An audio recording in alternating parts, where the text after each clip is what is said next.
Thank you so much. I'm calling us back to order the North Andover School Committee meeting of Thursday, April 9th. We are returning from executive session. Please join me in standing for the pledge. Pledge of allegiance To the flag of the United States of America and to the republic for which it stands, one nation, under God, indivisible, with liberty and justice for all. Thank you. Jump right into the consent agenda. Watts Water Technology. Miss Yes, it's Madam me Superintendent. today. We have a donation from I like that Watts. word. Yes, me too. And it's a nice one. From Watts Water Technology. They are donating $1,200 to support the North Andover High School robotics team in its upcoming trip to the VEX Robotics World Championship in 12,000, sorry. St. Louis, Missouri later this month. Sweet. Yes. Sorry, I just missed the lesson. $12,000 To support, yep, it's right here, the North Oh, the Andover High robotics School team. robotics What team. does that have who's to going do the with world's- water? Well, it's technology. It's technology. Watts is technology, and we have been very fortunate that they Oh, have I see. supported the robotics team for many years now. This is like the third year in a row that they Yeah. made a donation like this. Yes. Cool. Nice. Watts has an integrated robotics into their manufacturing capabilities, including their state-of-the-art lead-free foundry in Franklin, New Hampshire. Well, thank you so much to the to Mr. Kipp and the Watts Philanthropy Committee and Watts Water Technology for their generous donation. I'll entertain a motion. I move, Mr. Chairman, that we accept the Watts Water Technology donation of $12,000 Thank you. in support of robotics. Thank you. Second. Thank you, Mrs. Sams. Comments, discussion? This is always very much appreciated. The support that our students get from this is absolutely amazing. It's wonderful. Yeah, and it is at least the third year in a row that they've Yeah. done it, yeah. It's really wonderful of them. And to have a grant like this to allow students who might not always be able to travel for something like this. This is, you know, an extreme gift. Mr. Moskovich? Yes. Mrs. Sams? Yes. Mr. Brown? Yes. Mrs. Cormier? Yes. Chair votes yes. Mr. Brown? Yes. We have 3 sets of minutes. 3 sets of minutes. Well, one of them is really short, but the, yes, we have minutes from March 12th, 26th, and March 30th was the tri-board meeting. I've been through and checked all of them and made whatever edits were necessary based on my notes, and they are good to go. So I would move that we approve the minutes of March 12th, 26th, and 30th, 2026. I will second the motion. Thank you. Give everyone 30 seconds.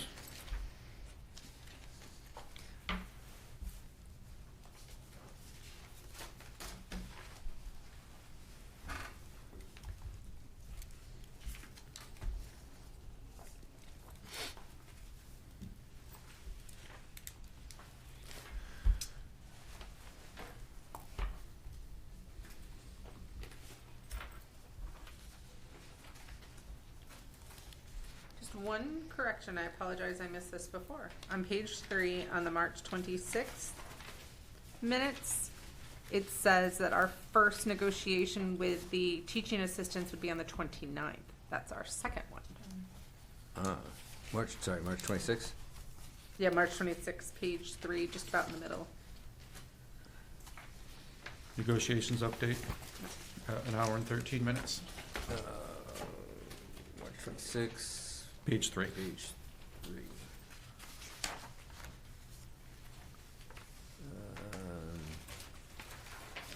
Right in the middle. School committee chair updates at an hour and 13. Negotiations update. Oh, yep. Mr. Hicks asked Mrs. Cormier, Mrs. Sams. So the second one, this just should Yep. read, Yeah. not yet. Or was it the first one was Yeah, held just on gonna March just- 29th? When was the first one? When would this, Well, the school committee was, these notes are from after that, are from the for before that. Okay, March 26th. yeah, So maybe it should have said March 29th? we did not meet on March 29th. I'm trying to find. April 9th. No, that was mine. No. Can we just say we'll correct it with the appropriate date? Okay. March 19th was the first, I think. Yes, March 19th was the first one, so maybe, So this should have been this, because on March 26th, we would have been discussing the second one. So much, And is the second one scheduled for April yes, 20th? the second one is Okay. April 29th. So So I would up- just, No, it wasn't March 19th. That was our prep meeting. Okay.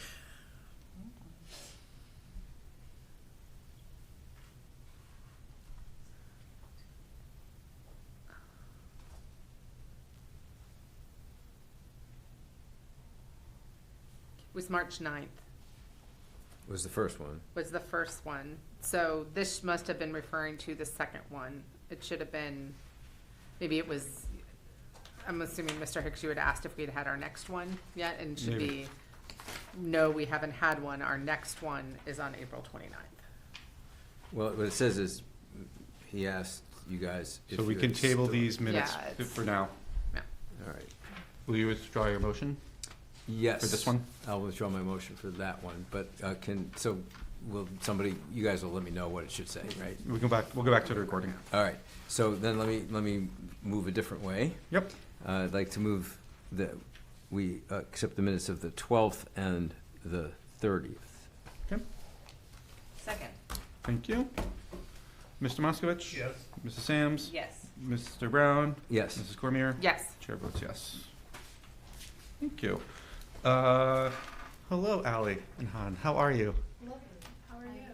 I'm great. It's nice that it's daylight right now, even though it's blinding me a little, blinded by the light. I'm glad it's not dark. What do you have for us tonight?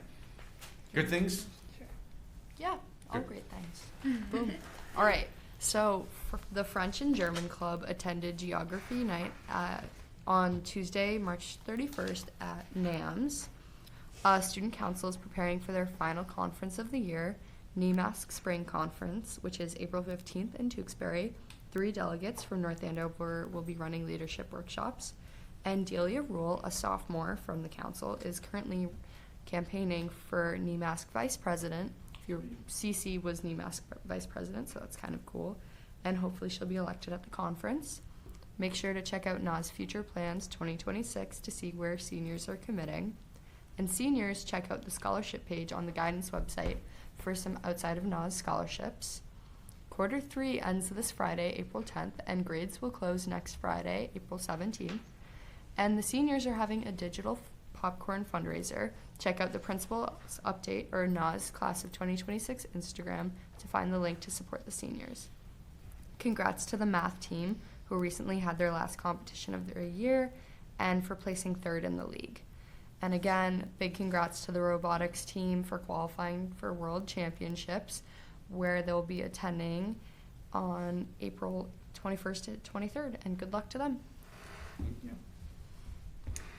So I will just continue with the finals testing dates for high school students have been posted, so students can look at Ms. Holman's principal update email for more information. The All-Town Band Fest was hosted at North Andover High School on Tuesday, and it was a massive success. Congratulations to Winter Guard, who took 2nd place at NESPA Finals in Salem on Saturday. And the National Honor Society Blood Drive is happening tomorrow, April 10th from 8 to 1. DECA Nationals are happening in Atlanta, Georgia from April 25th to April 28th. And juniors, check out the class Instagram for prom information and make sure to get your ticket sales end next Wednesday. Prom will be May 1st at the Black Swan Country Club. And the Spain, Germany, and Italy trip are approaching, with Spain happening on April 13th, and then Germany and Italy are starting April 18th. And spring sports are in full swing, and that's all we have for today. Awesome. Thank you so much. Mr. Chair, if I may, what would make my life a lot easier would be if you, as clerk and recording minutes, if you guys have something you're reading from, if you could email me that, so I can Yeah. check that we get everything correctly recorded. That would be wonderful. Thank you. Because I find myself frantically taking notes, and then when I look at the transcription, I'm like, wait, did they miss that? Did they, or I can't read my own writing because I wrote too fast or whatever. Thanks. So I know typically as prom approaches, there's a place where donated dresses. People can go and get a dress. Is there something like that this year? Yeah, so the Knights Locker, I donated my prom dress to them, so it's super fun. Girls, like, anyone can go and they can get gift cards for like salons in the area, or like prom dresses, or just anything they would generally need. So I think they have an open one next week or something for people to look through, but you can always go and find a guidance counselor to look through it with you. And then are they still taking, you said gift cards, or Yeah. do they still accept donations if They're- anybody in the community wanted to go and donate? Always accepting donations. Mr. Pone is the one to talk to if you're gonna do that. Thank you. She's great. Wonderful. And what about boys? Or, sorry, I'm gonna rephrase. What about individuals who might need help renting a tuxedo or getting a suit? You can also talk to Mr. Pone about that. She knows everything. And She's then great. the tailor shop that's downtown on Main Street, because of Scarlet Night, 10% they off. gave 10% off to any North Andover student who wanted to rent a tux. Okay. Great. And I have a question. What's digital popcorn? Oh, it's like you can buy popcorn online. Oh, okay. Just that. Okay. How do you eat it? Very quietly. It's sent to you, so it's like easier. I just, that's. It's like you went to a movie theater and it like, It's low calorie. no, like, You order it online and they send it to you. It's not like you have to. So you like- order it it's online? not actual popcorn. No, it is. You order it online and it gets mailed to you, as opposed to them having bags of popcorn and trying to sell it. Yeah. It's not like Girl Scout cookies that Is they it- hand to you. It's not like up in the cloud or That- anything. That's why I had to ask. Trying to use my I had to right ask. for their eyes. I had to ask the question because that just sounded pretty funny to me. But I apologize. All right. Thank you. We're going to be talking about user fees coming up later on. I don't know if you all are going to stay, or if you have, if you're not going to, it's more than fine. But if you have anything you'd like to say about user fees, we'd love to hear your opinions. So you're welcome to say that now or later. Do you know anything? Not really. Okay. Thank you. Thank you. Public comment? Upcoming events? Ms. O'Neill, will you click on that? I might have myself a copy. Thanks. Just a couple of reminders. We have spring break coming up. That's April 20th through 24th. There's an early release day on April 29th. We have another school committee meeting coming up on April 30th. And as we already heard, the junior prom is on May 1st. So just a few things. I'm sure everybody's looking forward to spring break. Thank you. You're welcome. And now we have school counselors update. Yes, we have we have Michelle O'Leary that's here with us tonight. Michelle is our Director of Social Emotional Learning, and she and the counselors have been working on a North Andover Community Resource Guide, and she's here to give you an update about that and answer any questions you may have. I'm gonna Good turn it over to evening. Michelle. Welcome. Hi, thank you. Before you start, Yes. hello. Hello. We'll listen to all the things that you have to say, and we'll make notes. If we have any questions, we'll go back and we'll do them in order of the presentation so that you don't have to jump back all over the place. Okay. So Sounds we will good. not interrupt you anymore. Okay. All right. So our elementary school counselors, as part of their SMART goal for this school year, decided they want to do a community resource guide. It's part of a larger effort of the district of really wanting to make sure that our parents are informed. We find that there are some parents that know everything that's going on in the district, know where to find it, and then we have a lot of parents that have moved in from other parts of the state, other parts of the country, even other parts of the world, that don't necessarily know where to look for these things. And our elementary counselors want to make sure that we're in making sure we're including all families when we're informing about what's available in town, whether it's recreational, whether it's for therapeutic support, housing support. They included, I think, everything under the sun. The counselors will say that Shauna Levin, who's at the Thompson School, was really the person behind the s'more. She put it all together for them, and they're very grateful for her for doing that. But if I don't know if we can just flip through it a little bit. Is that possible? I couldn't find a way to share it, but Okay. I can just go to So it is a s'more that we have currently in our leadership our weekly newsletter. Our principals have also received it to share in their weekly newsletter as well. But we foresee having this at the library, the Historical Society, Youth Center. We want to get it out to all the places in town so it's available. But as you can see, there are so many different options for if you're looking for needs in many, many different areas. We have links to the PTO. We have links to our parent liaisons who help many families in our district. And then we get into a lot of recreational before and after school programming, as well as just recreational in general. I mean, they have listed everything from karate and, you know, the boosters and everything under the sun when it comes to that. Private tutor options, they just say to reach out, and this is listed all of the counselors at all the elementary schools. We know the library has so many great events going on at all times. And what's great is having it online, then you can also click and it brings you right to the library website. It brings you right to the boosters website. So Shauna did a really nice job of putting it all together. So we don't need to go through all the ins and outs of it, but it just gives you an idea of all the work that they put in. And this is going to be a working document as well. So as new things open, as you know, new programs are formed, we can add them in. So I would say that if anyone in town sees this and says, you know, wow, we're just starting this new league, or we've just opened up this new equestrian therapy, they can reach out to me, Michelle O'Leary, in order to put it in the resource guide. Fantastic. So should they email you? Yeah. Yep. M. O'Leary. It's O'Leary M.I. O'Leary. We have one other M. O'Leary in the district. M.I. at Yep. North Andover Public Schools. Yes, exactly. 'Cause Yeah. I happen to be aware of one that should be in here. It's called STEM Spot, Lawrence. It's for little kids. Perfect. Yeah. Yeah. So shoot me an email and I'll send it to Shauna because she She's the she does. guru. I think I can put it in now that she's set it up. I think I can put it in. But Thank you. This is wonderful. Yeah. I was thinking maybe just for like the outdoor recreation, like the town parks or even the local sliding locations, if it's just like link to a Google, to a map that has. oh yeah, that's a great idea. Yeah, because I know they list out all the parks, right? And But for new folks, they won't necessarily know where they are Yeah. in relation to where they are.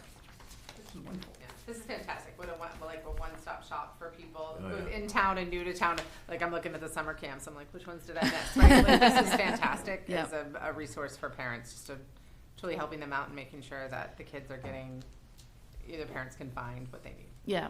Thank you. And I would like to also get it available in Spanish and Portuguese to be able to put online.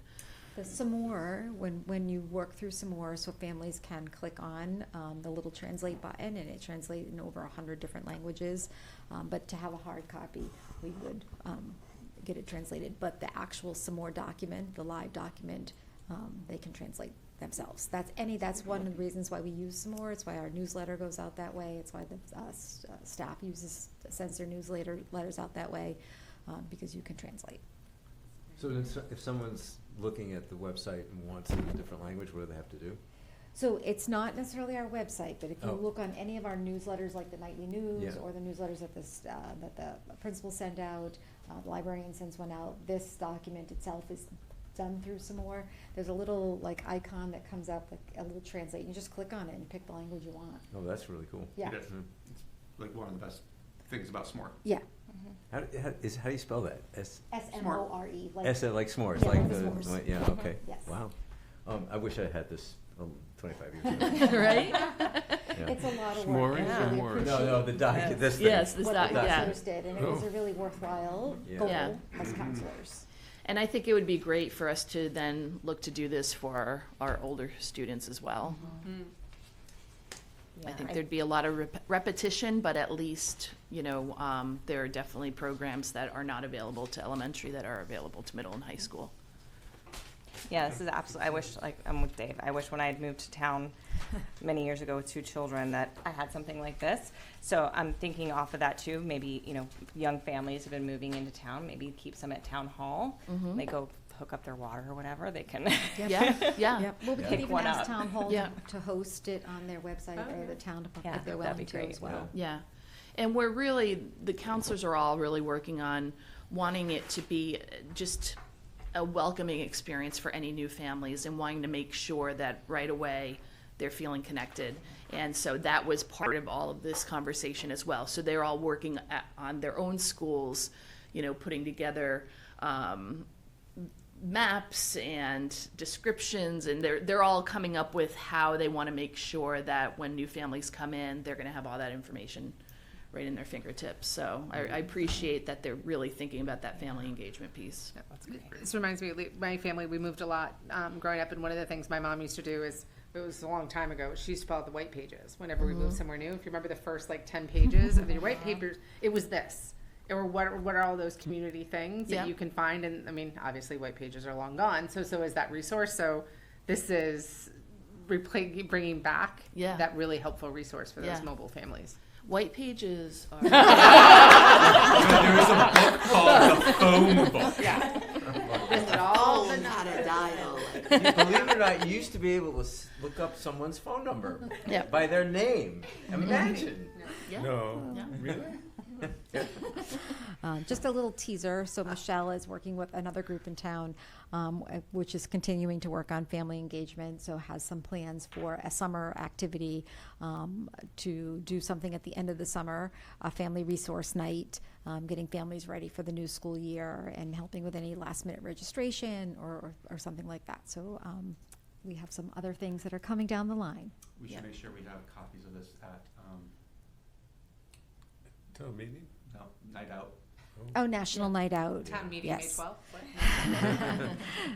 Thank you. Thank Yeah. you. Really? Wait, is there more for us to learn, or was this That's No, it. this was the big, and This is I'm the happy thing? Pam This gave is the little lovely. teaser, because there's more to come in the future, where I work a lot with community programs throughout Merrimack Valley, and we really want to make sure that North Andover is connected, because there's a lot out there that is offered, and we want to make sure our parents, our families know about it. So it occurs to me that there's more here than, way more here than meets the eye. I mean, how did this all happen? How do you know them? How do they know to come to you? How do I know? Yeah, All I of mean, it's these- very impressive. It's the counselors that did all the But background work. how did, I mean, where did it start that school people started talking to all these groups? A lot of it is just knowledge of, we've had counselors that have been in North Andover 15 years, and so a lot of it is that knowledge of knowing some of their students who may be part of any of this, and then it's a matter of just doing the research online. And we do have a few counselors that do live in town, so that's helpful as well. No, I mean, I think this is it's obviously important to very, remember. very helpful. Just- It's important to remember that, which I love this, and Michelle and I talk a lot about community outreach, that the school is the constant, and our students come every day, but there are so many other places that can give you the support that you may need beyond the school day, or that are not necessarily a school-based issue, but we are the place that people start. And so this really is a testament to, the counselors and the other support people learning as they go. And, each day a student will present themselves with something, another new and different, or some of the same needs, Yeah. in which you have to just sort of dig in and say, okay, now what can I do for them? So instead of, like, the counselors here are unbelievable. And I know Michelle's humble, the counselors are humble. They are amazing. And the fact that they have all of these resources sort of in their Rolodex is amazing. Yeah. And to put them all together is fabulous. Well, it's sort of a useful reminder about public schools' role in the world, which is, of course, starts with educating kids, but goes way beyond it. By the way, Rolodex was this thing. Had business cards, physical business cards in it, alphabetized, so you could look up somebody's. Were they on paper? Wow. And one What's more, that? I may have missed it, but can we get CPAC's information? Yes, yeah. Okay. Yeah, Oh, that's a good idea. absolutely. Put that in Yeah, there, too. Yep. yeah, we can put that with the PTOs and LPAC as well, yeah. Great. Thank you so much. Thank you. Thank you for coming tonight and sharing Thanks with for us. having me. Appreciate it. Thank you. Alrighty, moving right along. Yeah, I think I'll bring a Rolodex in next time so you can see one. Do you have a phone book too? Palm Pilot, I probably do. BlackBerry. Madam Superintendent, Yes, thanks. That's been. what's been going on? What's been going on? So, here we go. Have a slideshow for me. Great. I'm going to start, and hopefully that will play in a second. I'm going to start by just sharing that this is Neurodiversity Month, and these pictures here are some pictures from the Franklin School. Franklin School is the home to our RISE program, and so they have really embraced Neurodiversity Month. Throughout the month, they're using their morning announcement to feature fun facts about famous individuals who are neurodiverse. Students from the RISE classroom are actively participating by using their communication devices. They're leading the announcements. They're showcasing their skills and how they contribute to the school community. It's really wonderful. We're so proud of them. Hopefully, this is going to play for you.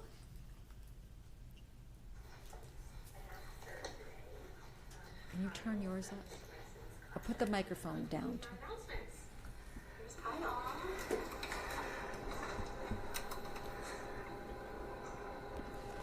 Good morning.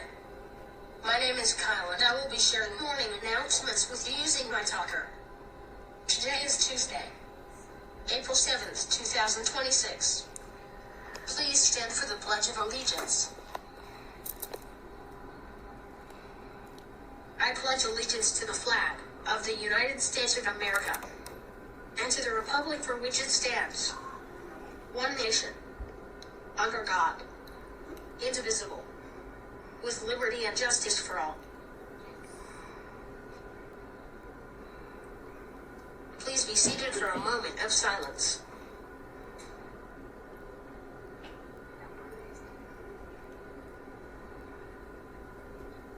We have no Franklin Dragons with birthdays today. Have a terrific Tuesday, Dragons. Remember, we believe in you. Thank you, Kyle. Have a great day, Franklin Dragons. Remember, today is MCAS for grade 5. You can stop. Not grade 5. Yeah. Yay! So, I thought that was a Good great job, way to Kyle. highlight. I know, great job, Kyle, and has permission to share his video, so I wanted to highlight that. And then we at North Andover Middle School had their geography night. This is a tradition for our sixth graders and their families. The event is about celebrating multiculturalism, learning about geography in a family-friendly way. They had an inflatable globe. They had family multicultural displays, lots of activities. They had the high school language clubs there this year. And so these are some pictures from the North Andover Middle School geography night. And then the next two slides are our preschool. We talk about recognizing students, and we spent some time recognizing our athletes and recognizing our scholars. And some students' recognitions are just maybe not something that we see every day or that we realize is a huge recognition. So Lynn would like to share with you some of the recognitions from a couple of our students at ABECC and the ways that they have grown this year. So in addition to Neurodiversity Month, it's also Occupational Therapy Appreciation Month.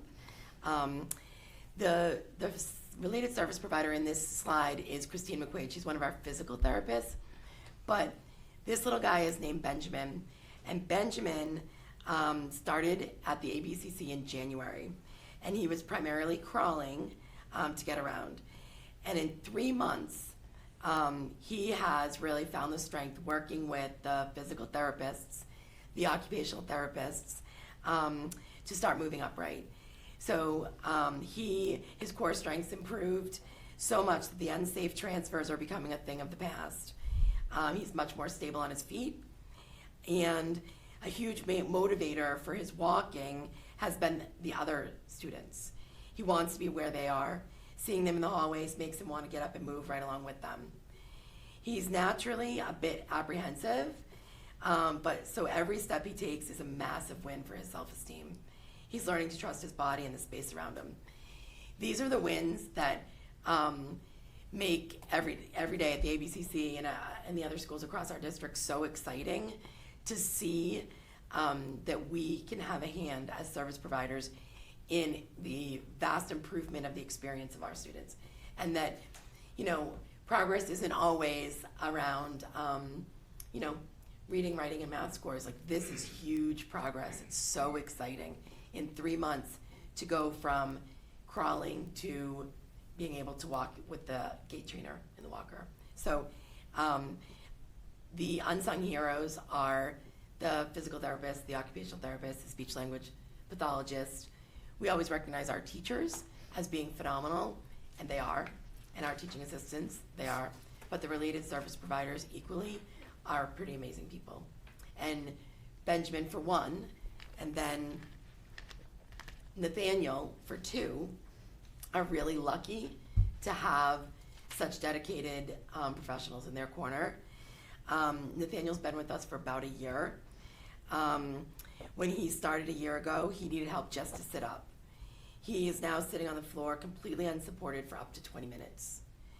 He is officially finding his mobility. He started weight bearing on his arms at the beginning and is in the beginning of the commando crawl phase. They have started working on the sit to stand transfers in therapy, and it's going so well that we've already started training his family and staff on how to support his new vertical life. He has graduated to sitting in regular chairs during physical therapy sessions, which is a huge jump from where he started. While he is nonverbal, his motivation to connect is huge. He's doing so well with communication tools that he is now ready to trial the eye gaze technology through an augmentative communication device, and it's going to be a game changer for him. They've had to work on his core, his neck strength, his eye placement to ensure that that would be meaningful for him, and they've gotten there. The OT team is seeing great progress with his hand use. He's working hard on reaching, holding toys, and learning how to play and interact with the world around him. And the best part of him, he is incredibly motivated and engageable. He puts in the work every single day with a great attitude. So, this is just so exciting. As I'm reading it, I'm like, I get a little, chills. So, great kids with wonderful staff, and we're very lucky that we've seen this progress. Thank you. Thank you for sharing. Yes. And so I would also want to share that Franklin School has partnered with community programs this year. They're doing something called Girls on the Run. Girls on the Run is a national organization that works on helping girls to learn running. You don't have to have any experience. If you can walk, they'll meet in Boston with other groups. At some point this year, Ms. Hagberg and Mr. Hodnett have taken on that role, which is great. All of the girls will need a sponsor when they're running. I said to Mrs. Rudelsky, I said, oh gosh, I used to run, but I'm like, if they need one, let me know. I'll start training again to be ready. But we're really happy. We've been trying to get a Girls on the Run because it is a lot of work on the part of the coaches. So we've been trying to get that started, and we were happy that Mr. Hodnett and Ms. Hagberg stepped up this year. Madam Superintendent, isn't that also a self-esteem component to that? Yes, yeah, there that's is. A big part of it. It's a big part of it. It's about I put the link on there, so when this is linked to our website, so you can go on and look. But it's really about self-esteem. It's really about making a connection, having a mentor, supporting each other. Right, it's a wonderful program. I happen to know about it because Merrimack College did a version of that called Girls on Ice. Oh, that was based on this. The person who started it is an alumni of that. Awesome. So. And it's a great. My daughter happens to be in this one, so it's the amount of support, the confidence building that they're doing as well, and the outreach to parents and explaining it. It's definitely going above and beyond, and it's a great program. And I'll let you know if I need a 5K. If you need a sponsor, you let me know. Yeah, we might I'll be brush running up on that together. again. Yeah. No, it's it's a terrific program. Yeah, Terrific. and we really appreciate Mr. Galante helping to support that. Our next is a recognition to our high school principal, who is now Dr. Holman, on Monday, March 30th.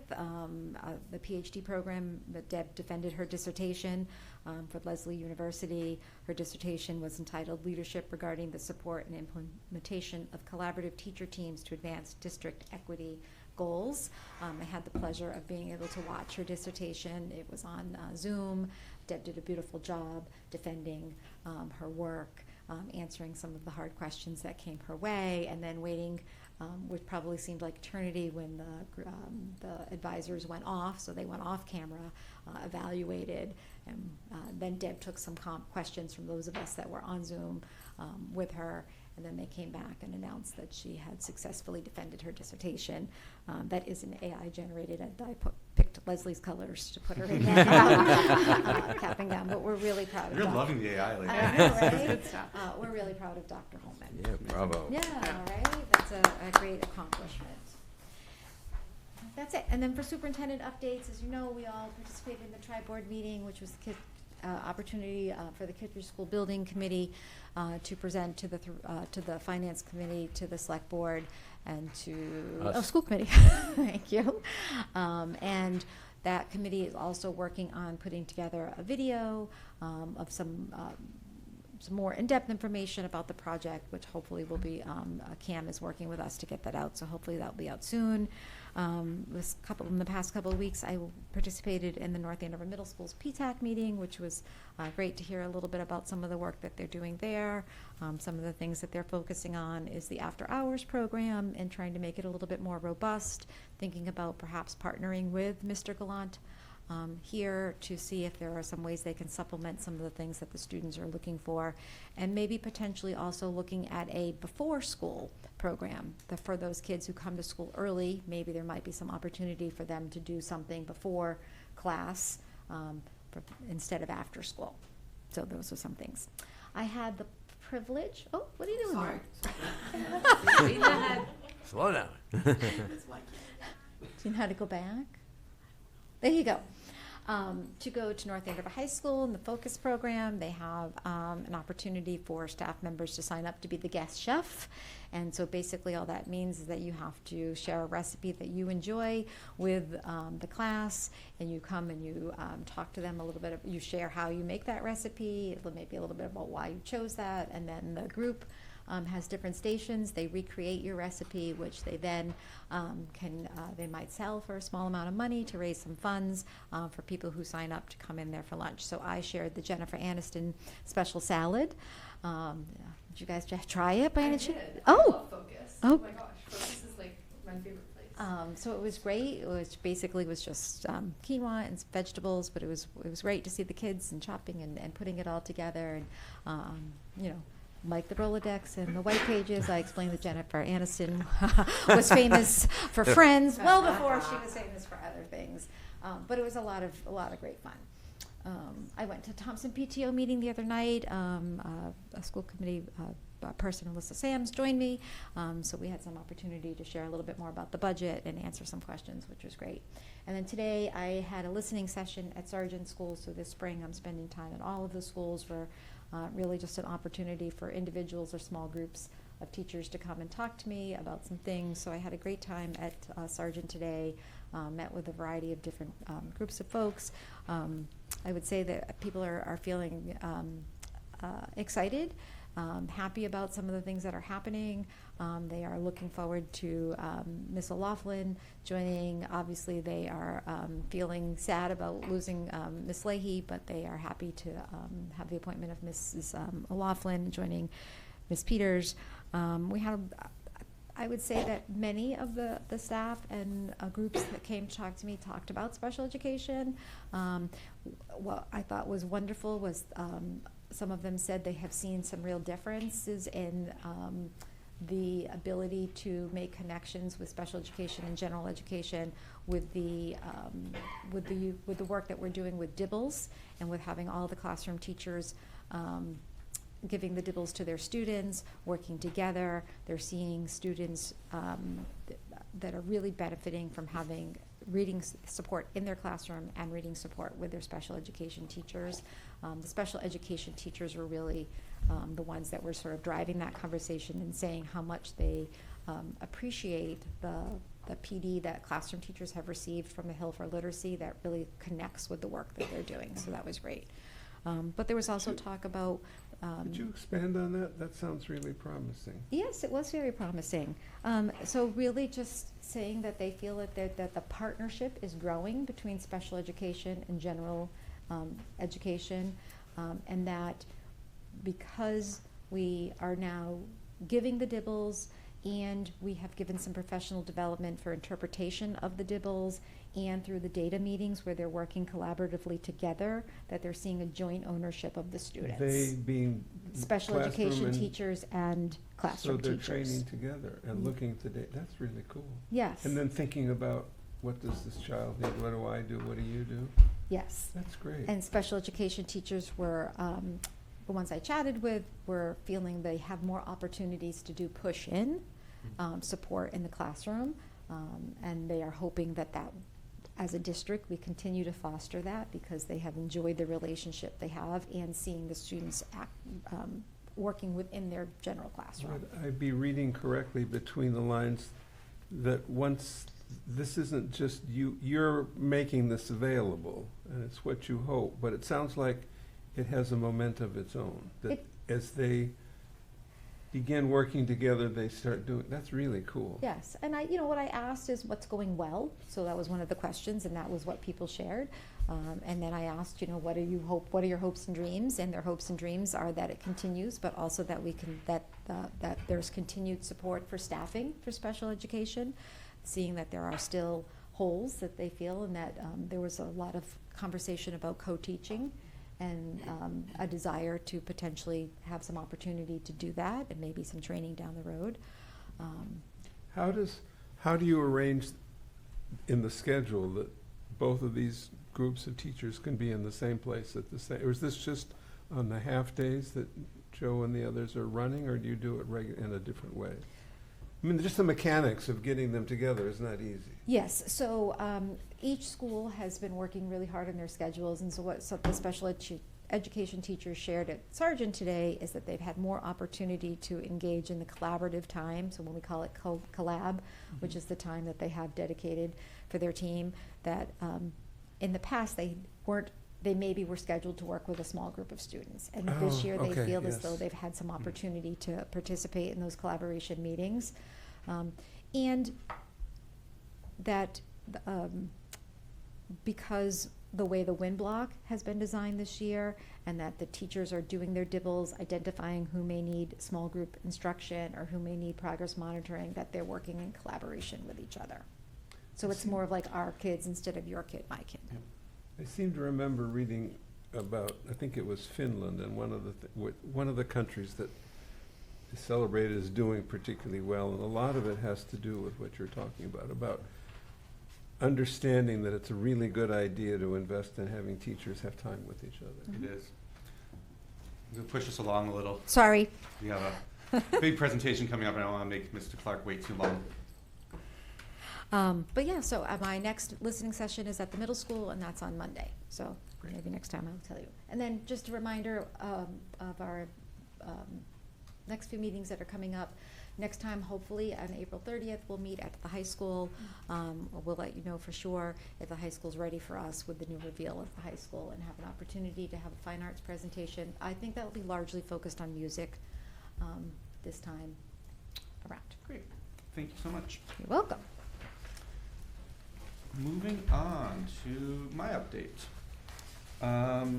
Negotiations, Ms. Lathrop and I and Mr. Landry. Mr. Landry had the opportunity to do a negotiation session with the administrative assistance unit on Monday. It went well. We scheduled an additional session for mid-May, which sounds far away, but it isn't because we're in the middle of April now. And we're making really great progress. And we have coming up soon-ish, the 29th, we have, on Wednesday the 29th, so before our next meeting, we have a TA session, which is, again, we're doing that one open.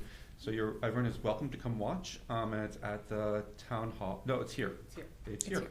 Yeah, At it's 5 p.m. televised. Yeah, it'll be And televised. televised and simulcast and recorded. All the things. What's that date again, sorry? The 29th, Wednesday. Community chats. We're gonna do one before town meeting. Because doing it on the Saturday would seem too soon. So there's availability on, I am available on Saturday the 2nd, but I'm not available on the 9th, as much as the other ones. Do we have a preference? We can do either one. Is there a town activity or something? I don't think there, on one of those dates, I'm just trying to think of like getting us where people are. There is, On one of those I dates. believe it's Sally Finnemore is starting to talk about her arts. Now she has that festival, like the. Oh, yeah. It is. Is it, I is just- it that early? It's coming up. I've already seen it, the talk of it, so. When is sheep shearing? That's what I was just looking at. That's And is there one like the? Oh, it's this, I already have it on my calendar. If my calendar is right, I say May 17th on my calendar. Yeah. I usually try to stick that one in there. When are they starting the artisan market? Can we do That's- that? I think that's what what, you're talking about? yeah, that's Okay. what you're talking about. I don't, I don't know. but if one of these dates was that, it would be great to put us there, right? Just to, I don't know, try to make it easier. When is it though? We have these two. May 5th, is that right? Oh, so it's not a. That's not a weekend. Oh, sorry, so maybe this isn't old, no, that's 2024, you don't want that one. All right, so I don't know. So might be a non-idea. So we can do it, we can't do it from 9:30 to 11 on the 2nd. We can do it from 11 to 12:30 or 12:30 to 2 on the 2nd, or we can do any of the times on the 9th. How many are we gonna do? I would like at least one. So, At least one, or one each? no, if we can get one scheduled, I think we're good. Just one meeting? Yeah. If we wanna do a Finish up. second, we can. I'll leave that up to the committee. Well, there's all kinds of days we could do one meeting. We I can could- either do the 2nd or the 9th. To have two people available. I'm not available either of those, so it Ah. makes no difference to me. Well, I have a suggestion. Maybe we schedule one for the 2nd, and if it's well attended, we do another one. Sure. Well, it's the following week would be the 9th. Yeah. I think if we have one, we're gonna be good. Unless you all wanna, it's a, Yeah, I would think one would probably be. Well, enough, too. So it's on the 9th, it's Alyssa, you, David, and me.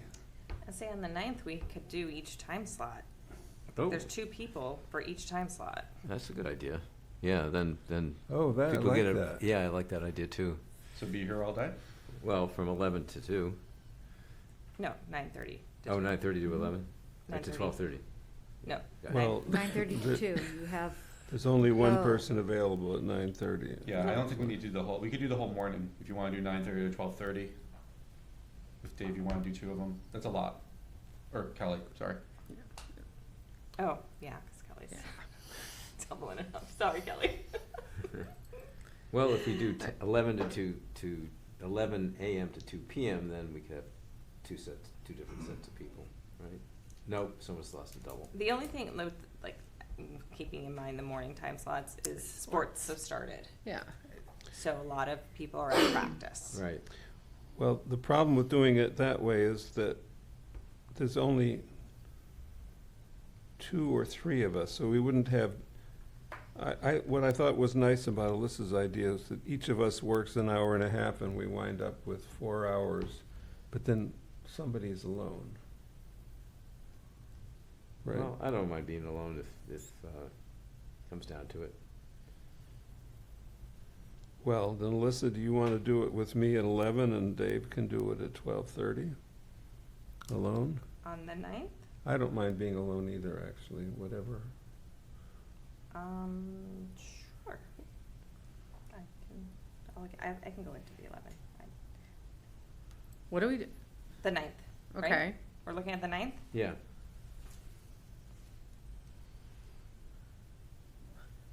What did we settle on? I don't know. It's not clear to me. I think we can just choose one and the two people do it and we will be Yeah. fine.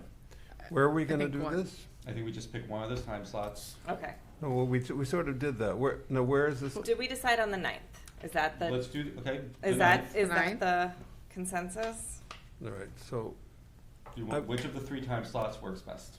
yeah, so I've circled that I'm gonna be there at 11 to 12:30, and then, Will someone be able to, Kelly, will you be able to join? I can do the 11 to 12:30, Alright. yes, on Great. Saturday the 9th. And I think kind of that's after the morning sports. I think that's probably a good time good slot time. too. Yeah. Because Yeah. it's, All there, right. it seems like the Saturday morning is usually the early, the people show up. And then it's a question of where. Like, and this is what's always hard. Like, where are we actually going to get? I think we'll thought, just do it Traffic here. for me people anyway, the here. library, David and me, the Just sit out library at the worked soccer quite field. well, because I think honestly that's, The I- softball field. I The think- library McAvoy. here. If we meet at the library, why don't we do it there? McAvoy? all right. We'll have Michelle contact the library, and if not, we'll do it here. You could open the Uh, snack they were shack at actually- Yeah, there you go. The- Honestly, the like thing that was that's, impressive, there were people that actually came there because they knew we were there. We got some who didn't know we were there and came in, but there's some We'll try and get the library. that came because they wanted. Saturday the 9th at 11. All right. Yeah? Yeah. Yeah, Great. that was a good turnout last time. All right, so you guys will just do 11 to 12:30. And Joe, you don't think we need to extend? Nope. All right. We can always, if people demand it, we can always. Well, are you gonna? so We- the two we of can you make are gonna ourselves go available afterwards, or and No, just the two of just the us? 2 of you.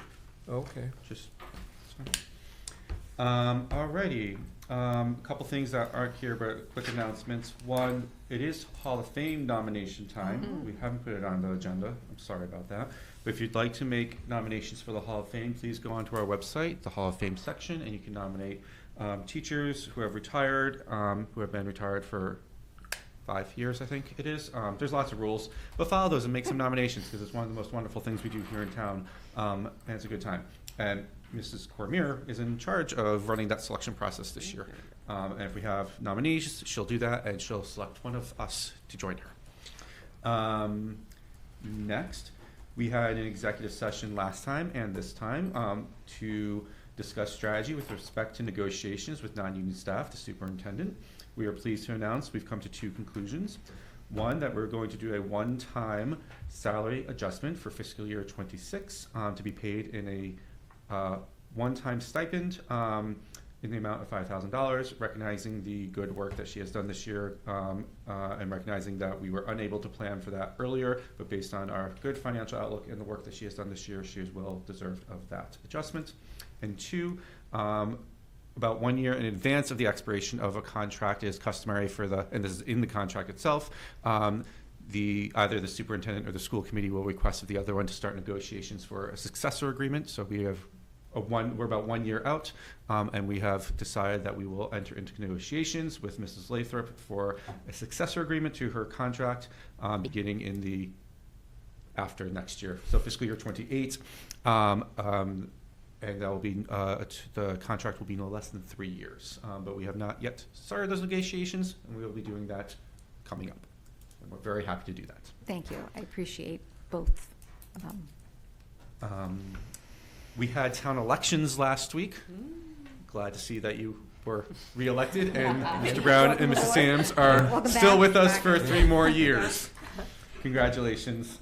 Thank you to all those who went out and voted. And congratulations to the other people who were also elected, Mr. Valencourt, Mr. Roche, and Ms. Bates. And then lastly, I put on here to have a discussion about our warrant procedures. And this is our signing of the warrant, not the town warrant we're going to have a discussion on later, but our paying the bill warrant. We have made some adjustments to the warrant reporting, guided by Mr. Brown and Mr. Moskovich in terms of like how to get that information out to members so it makes sense and how to look at it so that we can be confident in the things that we are signing. And this past week, and I noticed that the past couple times we get asked to come and sign the warrant, and this past couple times it's been difficult for Tracy to get those signatures for us to pay that on time. And it's one of our duties, as we agreed on as a committee, to still do it as a group to do that. So it worries me that it's difficult. We put her in a position to not pay the bills on time. Because if we don't vote or sign off on that, she can't issue the checks, and then our bills and our paychecks don't get paid. So it's a necessary process. So I just wanted to express that frustration that she is struggling to be able to do her job because she relies on us to do ours, and want to know if there's something we need to do different to make sure that we are getting the information quickly, and we can process it and everyone can sign off on it. I have a suggestion about that. I know the way my life works. I run on my calendar on my phone, so maybe I could do this myself, actually. like Just a put in calendar a invite? calendar Yeah, invite or a reoccurring. calendar reminder that would come up, like knowing when it's coming, Yep. so that I know on that day that I've got to pay attention to that and not wake up on Monday and go, oh, crud, I forgot about it. It's just an idea, but. No, that's great, Yeah. because unless I open up that email, I don't see it. Right, Okay. but if So you accept the pre- invite for an appointment, then it will come It'll every. come up on my, every that'll come time up it's- differently. Yeah. And, I expressed some desires for some different reporting to align to some of the more standard reporting, and I think we kind of moved on from that, so maybe I'll kind of revisit that with you, Mr. Brown. Okay. To You go mean back the to those format, ideas. the The format format? and kind of the information that I would need to feel comfortable doing that, so we can. I'd like to know what more information you would need. Okay, then so I can share that with you and Mr. Brown at the same time if you'd like. Well, then we're having a discussion about the things when we're not supposed to be having that discussion. So how would you, so I don't have it with me right now, I didn't know, I'll be honest. I You didn't can know have we it were with gonna David talk about it. alone. Yeah, so. You just can't have it with Joe Yeah, so I can and get it to David. David and then it can go to you, or we can do it in public again. I think I brought some of it up before when we talked about it in the meeting. I'll be honest, I don't have those notes with me right now, Yeah. so I don't necessarily remember, but absolutely. Do We you- can talk about that again, because I remember bringing that up. Do you want additional information, or do you want it formatted a certain way? I will be honest, Mr. Masovich, I need to go back to my notes. I didn't know we were talking about this today, kind of Right. had moved on, so I remember I had given some notes and Yeah. details, particular report names that were generated by the system that I thought would be Wha- helpful, so. One just general comment I can make, what I do remember, I think what's happened is that I've, I've been through this so many times, I've now convinced myself that I'm comfortable with how the current reports are generated.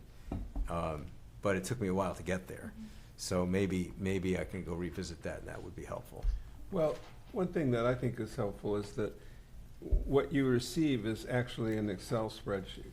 So what I eventually did is figured out what I wanted to do to it. And then it's all automated now. I get her spreadsheet, I open the spreadsheet from the time before, and I move my adjustments, and it's right there. So now it takes me about 10 minutes when I see hers to see what it is I want to see. So you have to whatever it is that you're looking for, hopefully, you could figure out how to program it. And then it'll be really easy for you. It won't take you a whole lot of time. At first it did, like I knew what I wanted to see and it took me a half hour, and so I didn't do it. Now I know it's only going to take me 5 minutes, so as soon as I see that she's done it, I just do it. But you see what I'm saying? A little bit of time to figure out exactly what you want can make it really easy then for yourself. I come from a standpoint that we've put in place all the necessary safeguards we need to have a great night, hon. Thank you. To make sure that the warrant is accurate, and that Tracy's doing her job well, that we are spending money that we're supposed to be spending because Gail is doing her job well, and that it's money that we've already spent, and we have to, people have already done the work, and it's their paycheck, and we have to do that quickly. And we have to have trust in the system that we've had the superintendent and her people build. So it's not, for me, I have to sign it. And it's one of our duties. And it's unfair if only some of us are doing that. Because if we happen to miss something, then those bills don't get paid. That's why if we're gonna have all 5 of us be responsible for it, we should all be responsible for it. If not, we should have one person responsible for it who's on top of it, and we can then trust that person. So we agreed to be the ones to do it together. We need to all be doing it together. Yeah, I agree. So let's make sure, I'll make sure I'll revive the notes that I was looking for in order to feel confident, because my understanding is not that we're not just signing it, it's that we're also, and we need to review it and endorse it, so kind of what I need to feel comfortable. Right, so like Ed, I have a process, but mine's manual. I should probably automate it. Which is, But I do have a process where I look for certain things. So, I mean, I don't mind saying it, like I look for anytime I see a line item going negative, on the right side, meaning that we've gone over the budget for that line item, I always I send an email to Tracy or to Gail or to both and say, hey, probably accounted for this, but I'm just curious, it jumped out at me, and so that's kind of the manual way that I do it. And then I scan all of the transactions. There's a transaction register there, and it says who was paid, and I look at that to see if there's anything that looks funny, right? Like anything that's a new name I've not seen before. It's very manual. yeah, But this is I've just sort of trained myself to do that. So that's how I convince myself that I'm comfortable. And if anything looks weird to me, then I ask about it. So that's been my process, which, it is confusing though, and I think it's the nature of the beast, right? Because we have many different subcategories that all roll up into larger categories or accounts. So it does take some time for me to look through it. 85% of our budget we keep our salary. Right. Yes, but that get paid every 2 weeks. Yeah, and that one's easy. It's easy to scan through that part. That's But part of the thing. Yeah. If you use Excel's capacity to resort them, not to change any of them, but to put them in a different order and do subtotals, it will save you a huge amount of time. I should probably do that. And you can do that in I can do that now in 2 minutes, and then everything's in order. Yeah. All the things that are related are together, and I see the total of them, and I see which ones are big. And I kind of know by now which big ones are okay, and if some really big one shows up that, just like you said, that I didn't know. All right. But I think it'd be worthwhile to see what. yeah, because I think there were some Yeah. reports that came directly from the system that were designed for doing warrant reviews, if I remember correct. Yeah. We'd have to go back to those notes. but- So I'm happy to have you email me the questions, and maybe I can broker the rest of it. Awesome, thank you. No, I agree with Joe. We have spent an extensive amount of time putting in safeguards and looking it over, and we have, appointed a wonderful superintendent who's appointed a wonderful team that we have endorsed. We are under budget. We see the finances, we know what's been encumbered, and those are just going out. The contracts that we've agreed to, the payments that we've agreed to, we know where they're going, they've been encumbered, it's just writing the checks. And having the confidence that we've done our job to put the right people in place. Alrighty. I was not at the 30th for the Kittredge School Building Committee presentation to the Tri-Board meeting. How was it? Was it great? Was it amazing? It was I thought so. informative. It went really well. I thought it was I thought it was very informative. Most of the leadership team was able to be there, which I thought was great because they all have the boards in their schools, and it gives them an opportunity to talk about it to families when they're coming through. And there were some great community questions that we were able to answer. I think some questions that others have had. When I was at the when I was at the PTAC meeting for the middle school, a few more questions came up, but I thought it was a very informative meeting, and I hope that the video that we're trying to put together will be as informative as well. Great. Yep. I'll talk a little bit more about that when we get to the. You're there. Are we We're there? there. Oh, all right. This is it. Well, how do you like You're on that? So yes, we're working hard on the. So I thought I segued into that one pretty well, Dave. sorry. Handed it to him. It's like So, sometimes okay. I play tennis and you leave the ball right there for the person. It was right there. I should have spiked it. You're right. Anyway, yes, we are hard at work on that video. We did. I did my you do your part. taping? Yes. I did mine. Laura and I did ours. You did yours. Melissa has done hers. Town manager has done hers. Lynn did hers. Yep. Lynn did hers. I think there was only one left to The do. architect. Yeah. And then I have one last, I'm gonna do a wrap-up one, so I have one more session One more, that I'm what? gonna do with the kids. Oh, okay. A little Perfect. round table with students. So, North Andover Camp's done a great job putting that together. So that's been like sort of the committee's focus recently. There's, we're not meeting again as a KSBC, the Kittredge School Building Committee, until after town meeting. So we won't be meeting again until then as a committee, but as that committee. But this work is going on, preparing this video. I encourage people to watch it once it's done. I think my perspective on the March 30th presentation was that I thought that the architect and the owner project manager both did a terrific job, laying it out there, and it was great to have them there because they could directly answer some of those community questions about, costs, cost savings, potential cost overruns. What do you do about that? There was actually good community involvement there, and they were right there with the answers. They're really knowledgeable. So I thought that went very well, and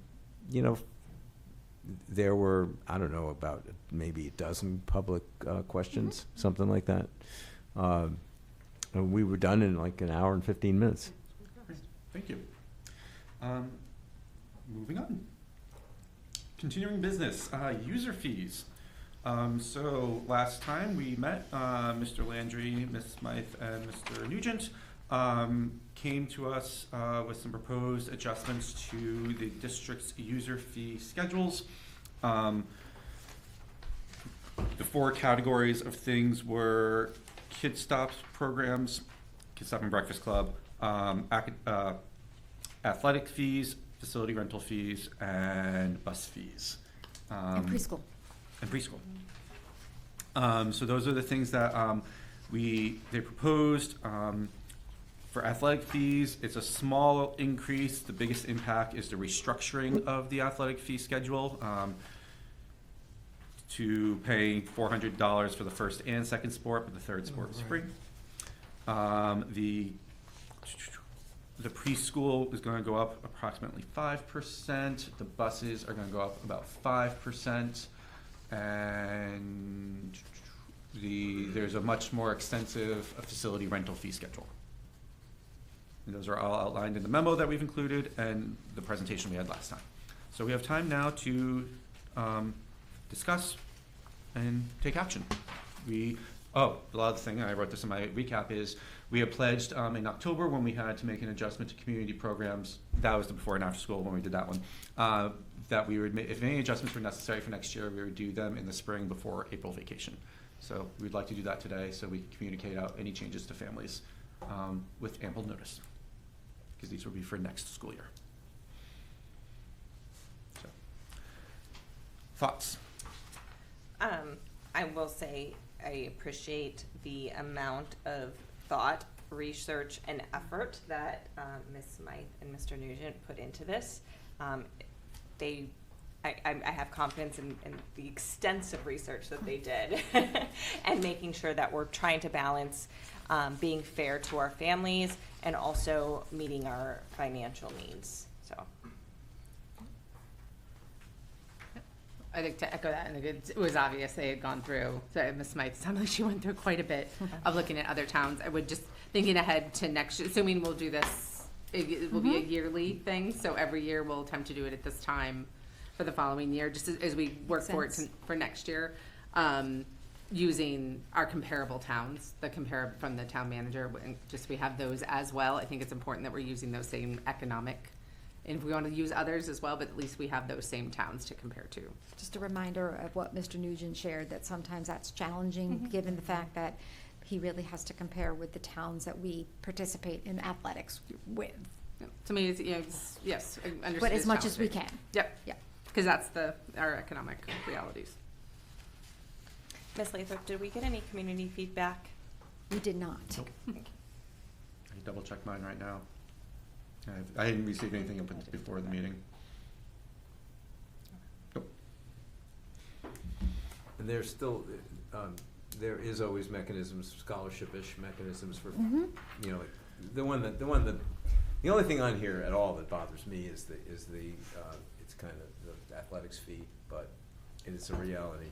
The same rules, I think he said, this is me trying to remember, I think the same rules for free and reduced lunch students would still apply. Yes. And they're always willing to work on, so the same rules for free and reduced, and they also will work payment plans if families aren't able to pay the whole fee at one time. They can do it over like installments. Okay, got it, yeah, I mean, as long as it's truly possible for someone who really can't afford it to play, then I'm fine. I guess I would also really worry about that for preschool, but there's some state funding, right?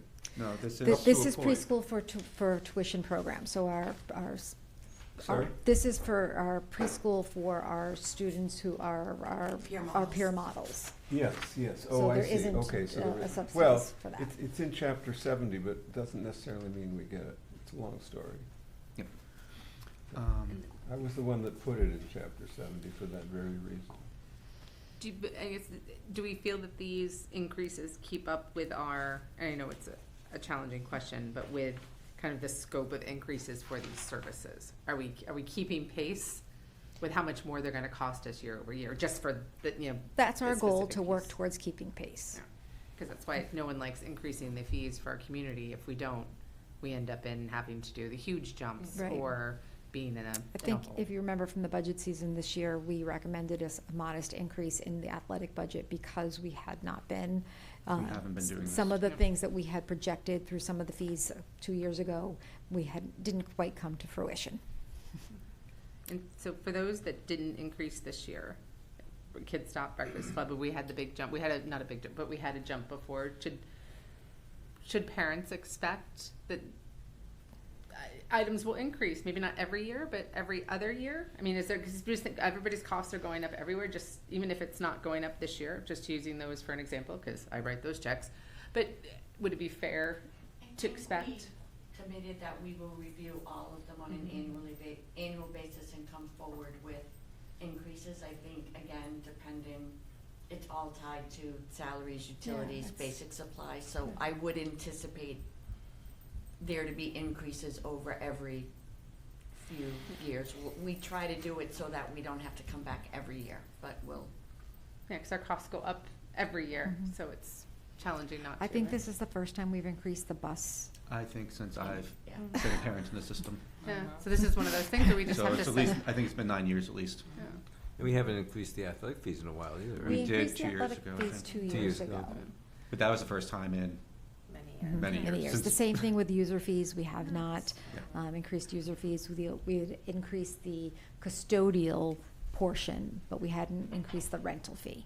Yeah. So these are those things, if we're not going to be decide not to include in the operating budget, right? We need to disperse these to parents, and it's a choice that as a community that we make. Or do we put some of these thinking forward into the operating budget? If not, we're asking the community to pay for it differently.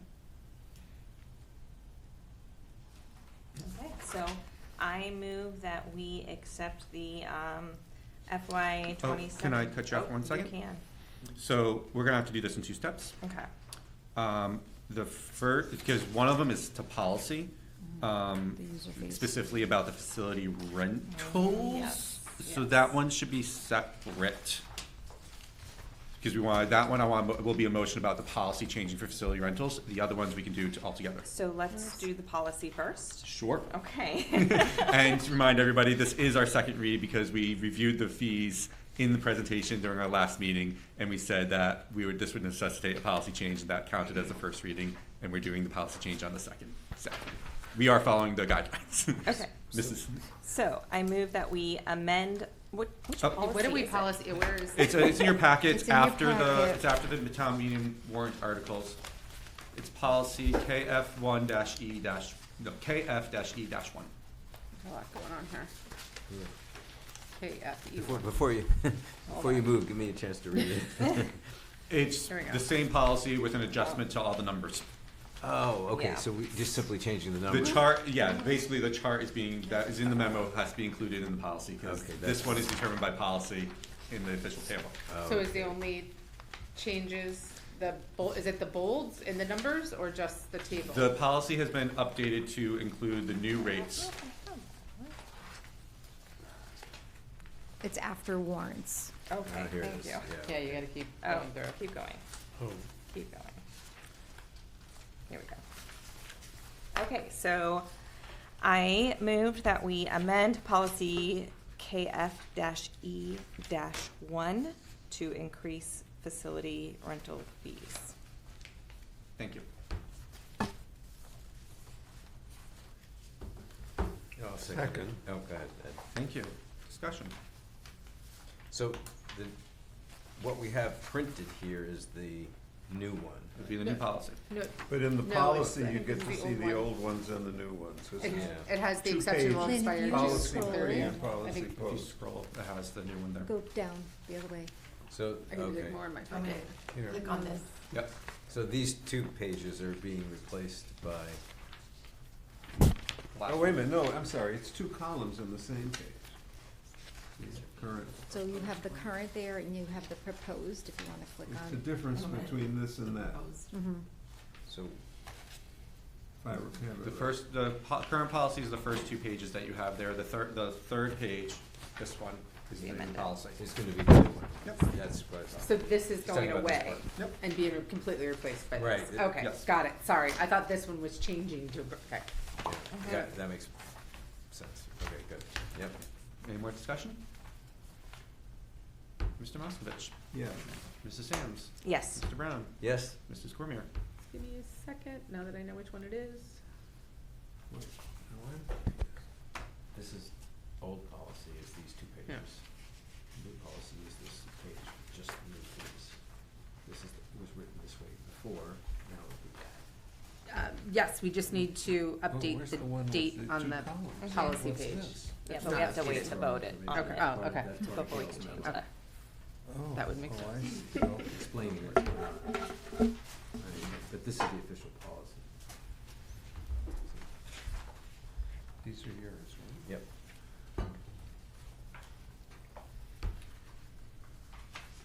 And so is that.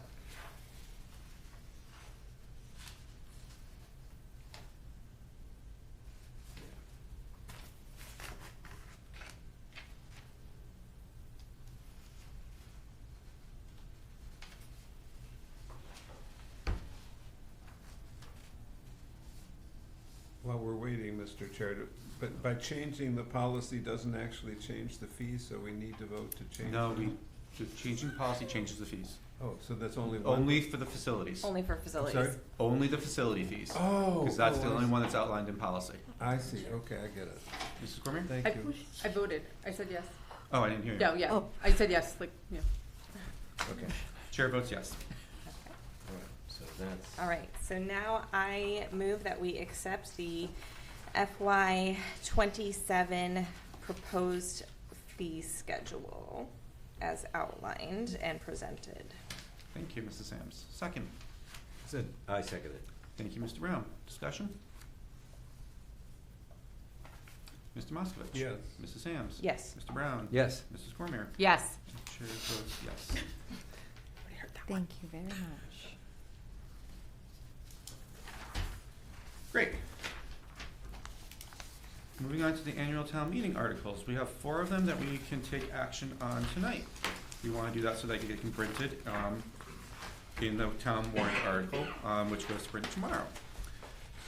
3 of them are related to the community capital improvement plan, the bond for Kittredge, and our operating budget. And the last one is the one that we vote every year so we can enter into contracts longer than 3 years. We have to revote. One of which we are discussing tonight, correct? Yes. Yes. But we already have that power. We already have that. But we do that every year, and well, we have to. The town meeting has to give us permission to do that every year. So we'll take them one by one. Let's start with Article 2. And Article 2 is authorization is the one about entering into contracts longer than 3 years. I'll entertain a motion. I will move that we vote to recommend favorable action on Article 2. Thank you. Second. Thank you, Mr. Moskovich. Well, can I just ask Ms. Lathrop, what's an example of when you find it really helpful to do this? I mean, it makes a lot of sense, but just be helpful Transportation. to. It could be a transportation, you know, And or you just find that you get a better deal if you do it for 4 years? if we have the opportunity to, it could be a technology, like Power School Yeah, or Frontline. Frontline, the things that we use for. Copiers. Yep, copiers, Uh-huh. things like that. Thank you. You're welcome. Great. Mr. Yes. Moskovich? Mrs. Sams? Yes. Mr. Brown? Yes. Mrs. Cormier? Yes. And chair votes yes. Moving on to Article 7, Capital Improvement Plan, which includes some very specific projects for the schools, moving the portable classrooms, moving from Kittredge to Franklin, moving the gym from Kittredge, To cold storage for the town. What else was on there for us? Atkinson ceiling. and Atkinson and ceiling. Acoustics. There's a small bus for special education. Oh, yeah. Lots of great stuff. I believe there's another plow for, the school side. As well as all the other things that would be, these are education things, part of the overall town capital improvement project. So there's lots of stuff that the town will benefit from this one. Correct. So I'll entertain a motion. I move that we approve them. Favorable seven. action. I'm sorry? Oh, I approve, I move that we Article recommend, yeah. 7, is it? Yes, favorable action. You're recommending favorable action. I do, yes, yeah. I'll second It's funny that you can read my thoughts. Mr. Thank you. Chairman. Can I do have a Discussion. question about that. Normally, we don't run the buses. But in this case, this is Passover buses. season, so why is this bus different from all other buses? This is a small bus, so this would allow us for our launch students who might go on field trips, so that we have our own bus that we can use throughout the school day. And this is the one we're getting from the senior center. Their No, old one? this would be a new bus. Okay, all right. This is to buy a bus. This is to buy a bus. And our So own this people would drive it. allow us to do, I assume our special educators have a license. yes. We will check. Thank you. Mr. Moskovich. Yes. Mrs. Sams. Yes. Mr. Round. Yes. Mrs. Cormier. Yes. Chair votes yes, 5-0. Moving on to Article 8. Article 8 is the bond for the Kittredge School. I would love to move that we recommend favorable action on Article 8. Second. Discussion. I just have one comment about this. It's probably a good reason. I wonder if, Ms. Lathrop, if you might know the answer to this, but it doesn't, the language that I read doesn't say that we're getting the state reimbursement. It doesn't say we're getting it. You mean we vote the bond, we sign the contract, and we get a new governor, and he or she says, well, actually, we're not gonna do that. The town incurs excess of You mean, grant, is the the town may town still receive- liable? I think the answer is yes. Yeah, we isn't have to it? take a Right. bond for the entire amount. Right, we do have to take a bond for the entire amount. That's, you can't do anything about that. That's the way it works, but it.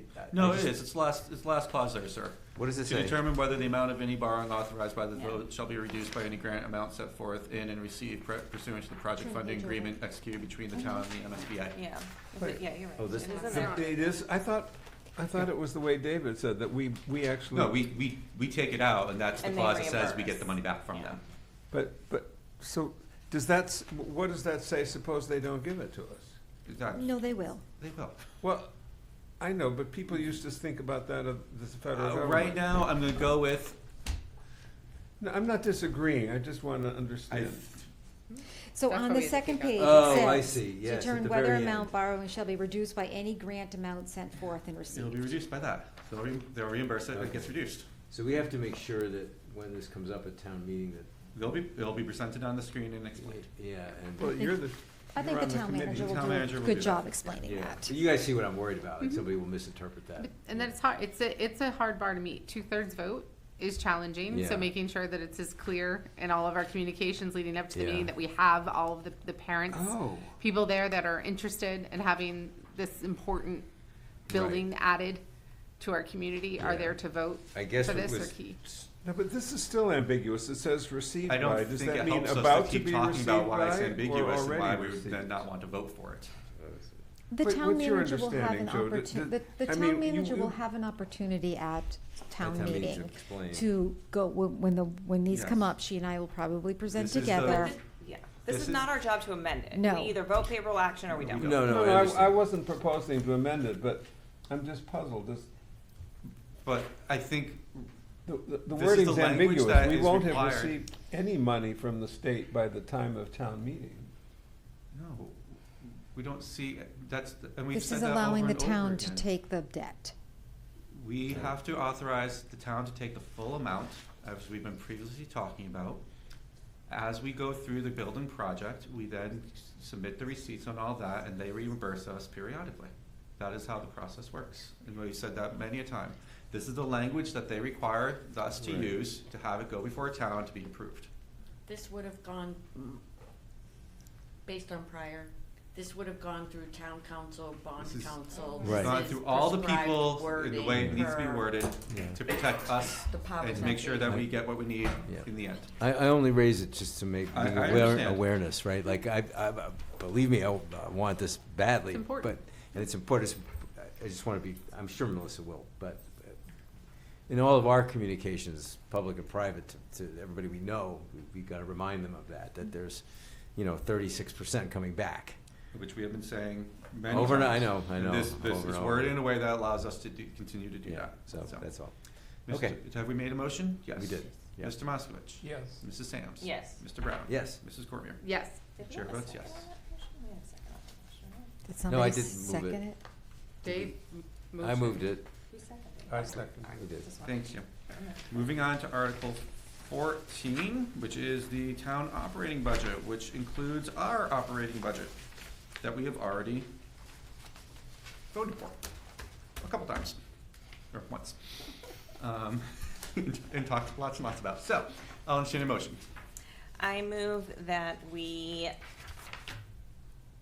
vote favorable action on Article 14. Thank you. I'll second. Thank you. Thank you to Mrs. Lathrop and her team for doing all the work to get this approved and to doing the work of going before all the other committees to get this where we are. Thank you. And for them to be able to take action on it. Mr. Moskovich? Yes. Mrs. Sams? Yes. Mr. Brown? Yes. Mrs. Cormier? Yes. The chair votes yes.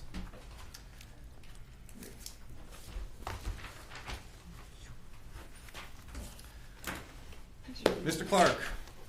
Come on down. All right. I'm early. Star of the evening, Mr. Clark. So, Mr. Clark is here to, on behalf of himself and Ms. Ando, who wrote us a very nice memo, bringing forth a recommendation for a new math curriculum for the middle schools. It's like. It was the Ed Gems presentation on that last screen, if you go back. Oh, it's linked to that, I'm sorry. Yeah. Okay, so sorry. No, no problem. So, you've been here before, sir. You're gonna do the presentation.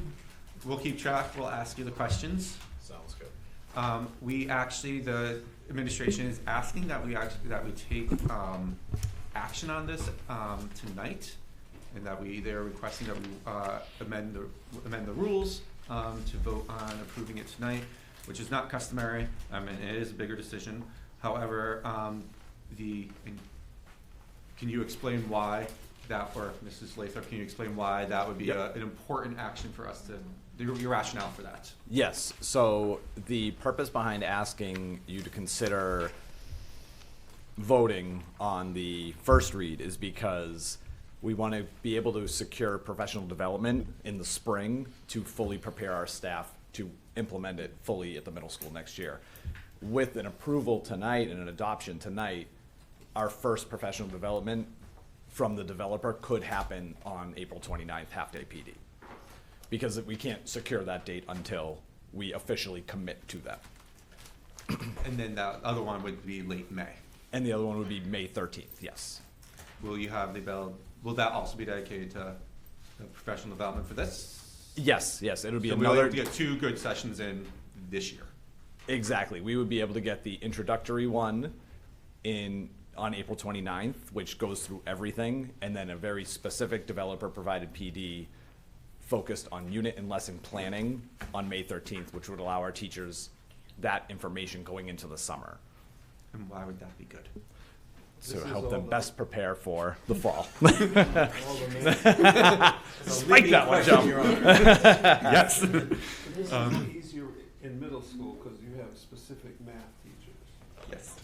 In some ways, it's easier, yes. Yeah. Well, I mean, you have to get all the teachers in the primary grade, the middle school. Mr. Moskovich, you're not speaking into the microphone. Oh, yeah. Stand. And maybe we should let Mr. Clark go through the presentation. But thank you for indulging me in that. No, that's That introductory question answer session, so we know what Thank you we're, for asking that why ahead we're of doing time. this so the way we're doing it. I'll turn it over to you.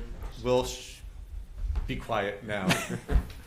Well, good evening, everybody.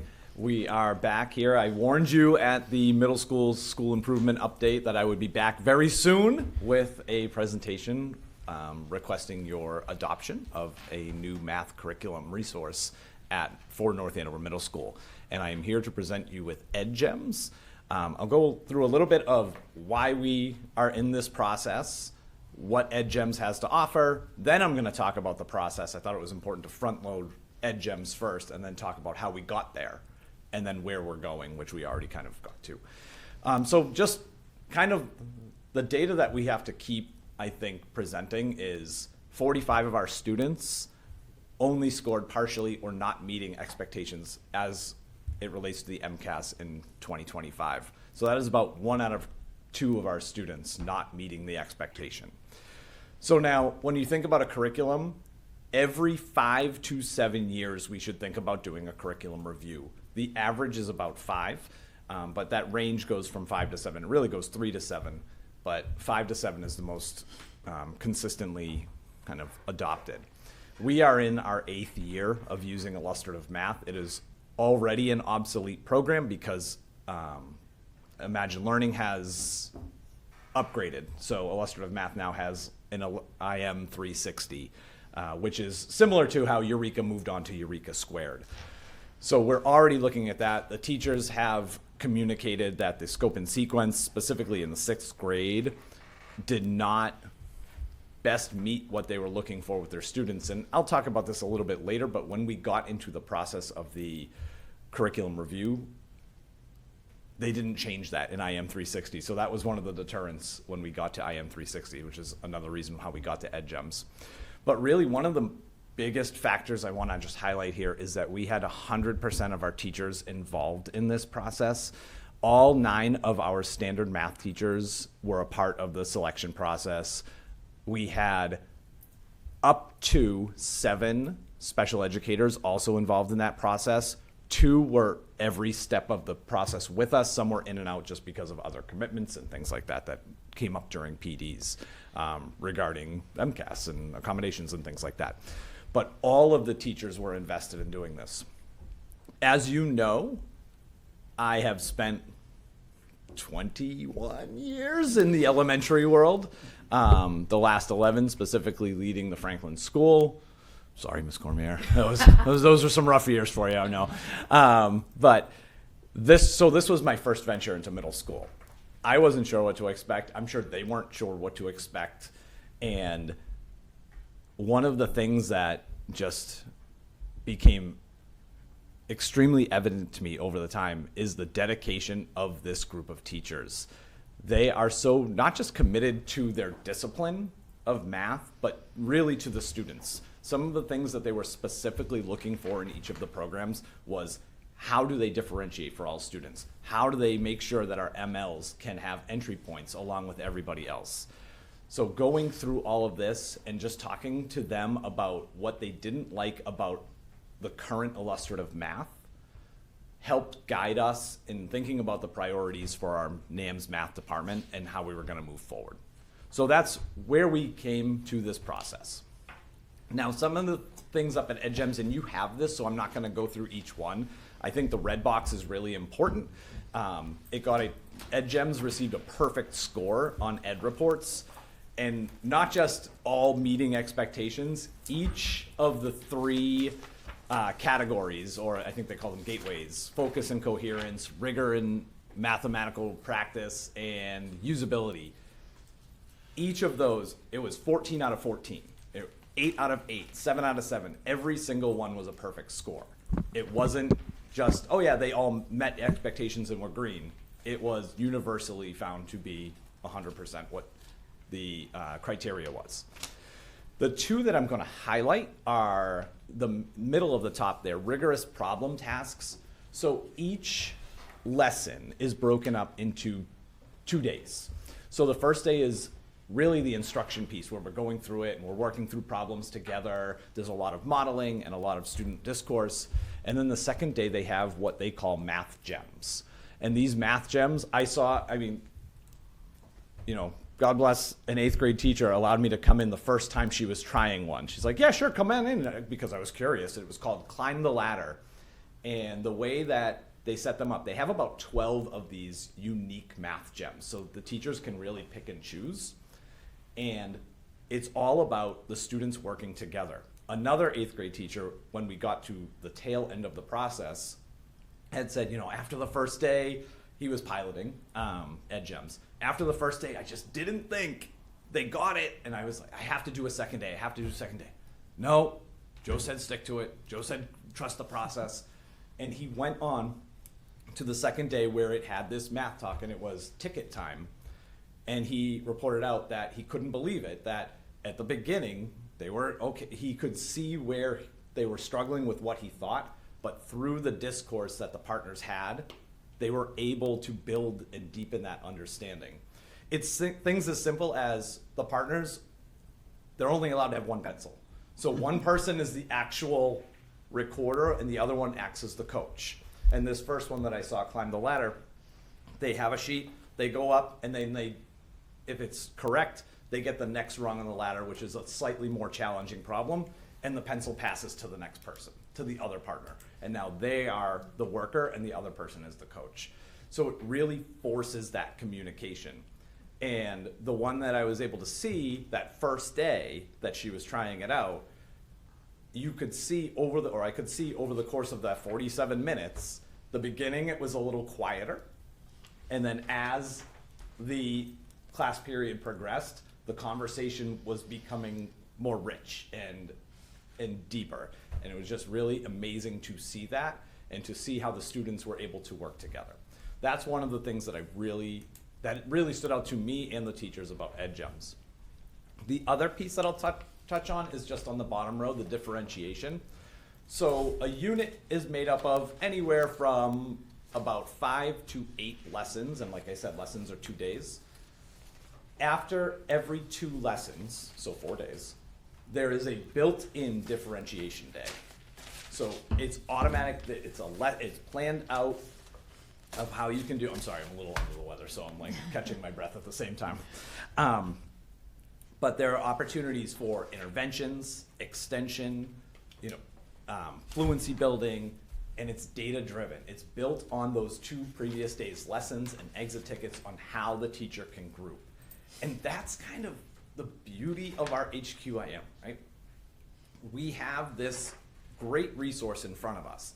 It takes the cognitive lift away from the teachers of having to think about the topic and how to plan it out, and it gives them the opportunity to focus all of their cognitive load on how do I use this to meet the needs of all of my students, which is what we want.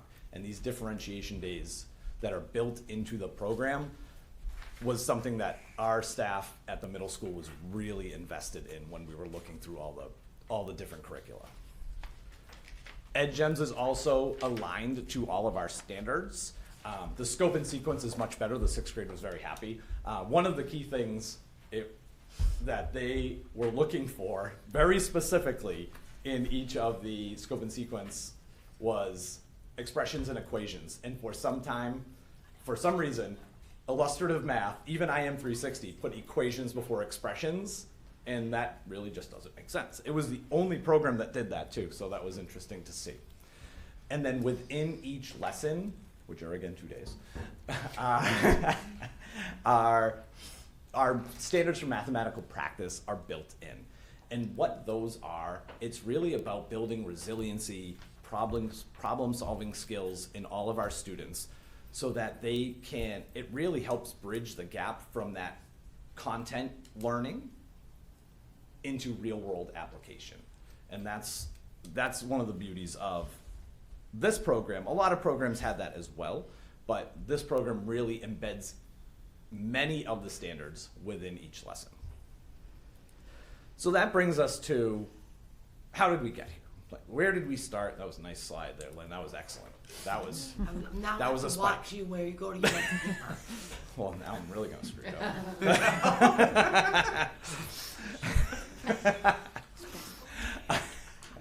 So our selection process, the DESE has a very specific process. It's called Implement Mass, and I'm sure you've heard about it at this table before.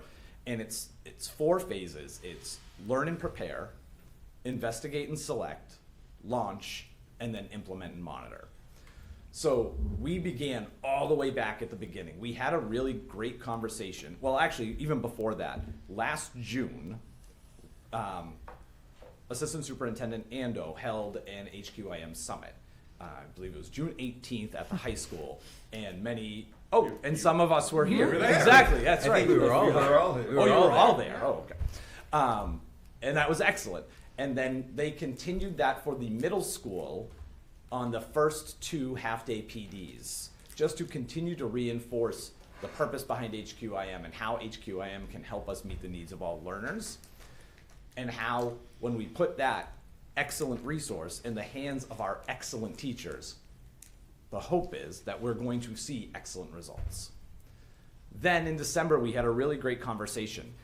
I sort of put it out to the team. I'm like, where are you? Where do you feel that we are? Do we want to go all the way back to learn and prepare and look at a myriad of different curricula? We could just go to investigate and select if we're comfortable with IM 360, and let's throw Eureka Squared in there because that's what the elementary is using. Or are you really invested in illustrative math? That was a hard no, right from the get-go. So they, on their own, said, let's go back to learn and prepare, which was exciting because that's where I was hoping we would go. So math is it's like a good problem to have. There are an exorbitant amount of rated curricula. Actually, can you stay up on that last one? Sorry. There are an exorbitant amount of rated curricula for math. And the way I envisioned this process in my own head was an interview process when I was hiring a new teacher. And I was thinking about learn and prepare as the first round of the interview. We have all of the applicants. We're looking for very specific things. So we looked at 14 of the different curricula. And the reason why I'm relating it to the interview process as well is because when I had a 3rd grade opening, I would have 100 applications. I was not interviewing 100 people. That would be crazy. So I would narrow it down. And I spoke with the math department about what my criteria for narrowing it down was. It was, if it's not all green on ed reports, it's off right away. So even if it had a partially meeting, we kind of pushed it aside. So it brought us down to 14 curricula that they looked at. So we went through that and we talked about the different priorities for the district, culturally responsive teaching, differentiation, access for all students, real world problems. One of the things that the math department was looking for specifically was more opportunities for practice. They felt that illustrative math didn't give the students enough time to work on those skills and build the fluency of the skills. So they were interested in looking at that, the assessments, and then just a balance of conceptual understanding versus the fluency and versus the application to make sure that it was really an encompassing program. So as we went through those 14, like I said, the scope and sequence was still off. They did appreciate that the updated resource of IM 360, it brought color, the student books felt more engaging, but it just felt like more of the same. It didn't feel like it had made that jump. If I were you, I'd probably say, well, hey, why didn't we look at Eureka Squared? So Eureka Squared was also not a finalist. As we did more research on Eureka Squared and we were looking at the progression, Eureka Squared does go pre-K through Algebra 1, which is great. The philosophy of Eureka Squared is very foundational and very elementary. And as we were looking through it and as we were reading more reviews and going through that process of learning and preparing, it didn't feel like the right fit from the math department. And to be quite frank, that would have been a heck of a lot easier for me because I know Eureka Squared very well, right? But it was extremely important to me that this decision was the math department's decision. They needed to be invested in it because if they're invested in it, the students are going to feel that and the students will become more invested in it as well. So we narrowed it down to 3 finalists. Gems, obviously, Envision, and iReady. Over the course of the end of January up until last week, we went through a pretty intense investigate and select process as we were going through those. We held a after-school meeting here where they dove into all the materials, both digital and print. We did that at the school twice, looking at all three of them. Because it worked for their schedules and their scope and sequence for the year leading up to MCAS, 6th grade did a pilot of a unit of iReady, and 8th grade did a pilot of a unit for EdGems. And then we also got to other districts to see the programs in action. It was great. It's, you know, the teachers loved that. They were like, we never get to do this. Like, we're seeing other educators, and they got to see. It was funny. When we went, they were like, I hope we can see, specifically to EdGems, I hope we can see a day one. An 8th grade teacher was saying this to me because he was feeling like, I'm struggling with how to pace it. And we saw everything was day 2. It was ticket times and climb the ladders and things like that. And he said, I'm so glad we only saw day 2s because that was incredible. Like, you could feel the energy in the room and just the routines and structures of what they were doing. So we got to do all of those things. We piloted, we visited local districts who were using the curriculum, and we really dug deep into the materials. And then as we got to that end of the process, it was the second round. Now, in the second round of my interview process, I made the final decision, but in this, again, I felt it was incredibly important for them to have that voice for the department because they are the ones who are going to actually be teaching it. They are the ones who are going to be implementing it, and it is incredibly important that they have the voice in which one we're moving forward with. And frankly, any of the three are a better resource than what we're using. And they're all well reported out on Ed Reports. I was very happy with any of the three, so I wanted them to move forward with the one that was most fitting for them. And that's where it came to our selection and why I'm here tonight with a recommendation for EdGems. Just some of the teacher feedback.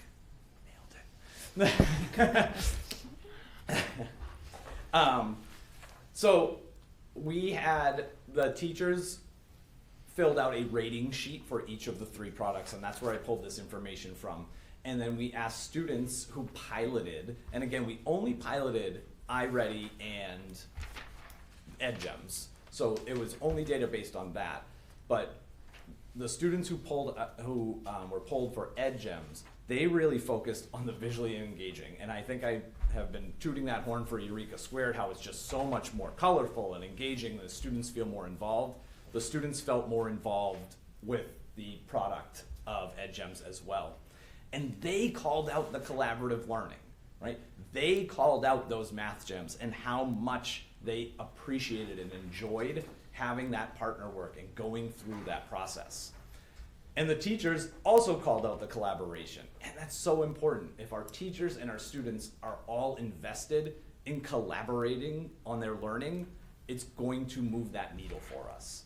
And then one of the other major pieces for our teachers was the differentiation, specifically those differentiation days. But even within each lesson, 2 days, even within those lessons, they have tiered practice already created. They have targeted practice, proficient practice, and challenge, I believe it's called, challenge practice.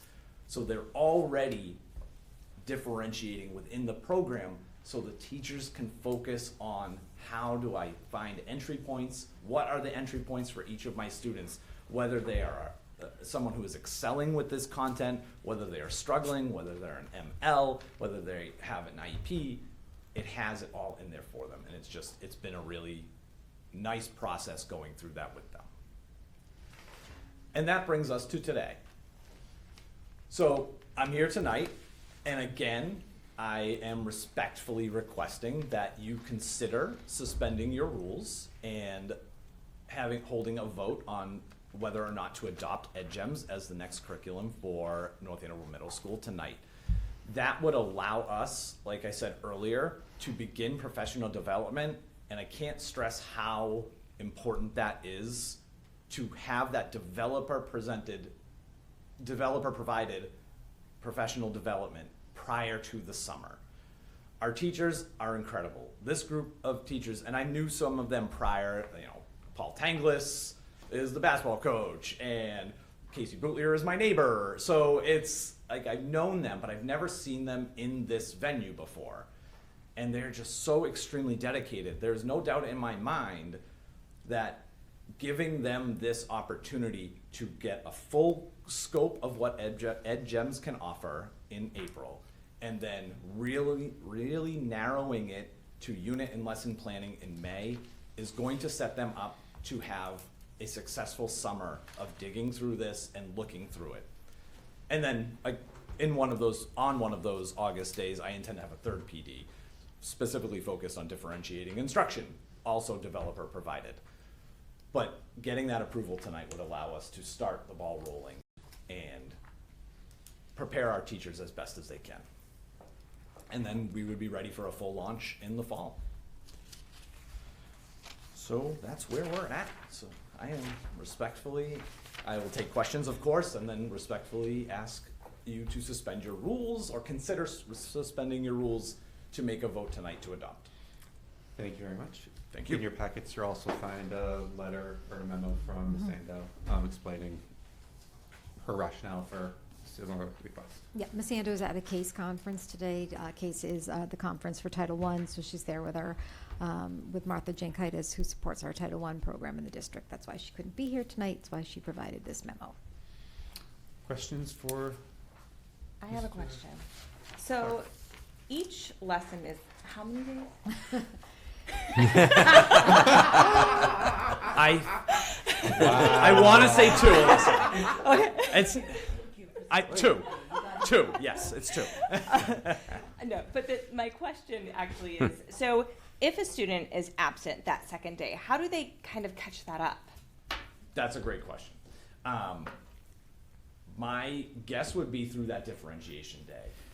So as we're getting through it, so that when we get to the differentiation days, that's where that's where our students are going to have the opportunity to work on skills, either whether they need, some more practice with them, whether they need excelling with something, and the teacher would have that opportunity to work with those students during that day, because that is, in my brain, it's my win block at elementary, right?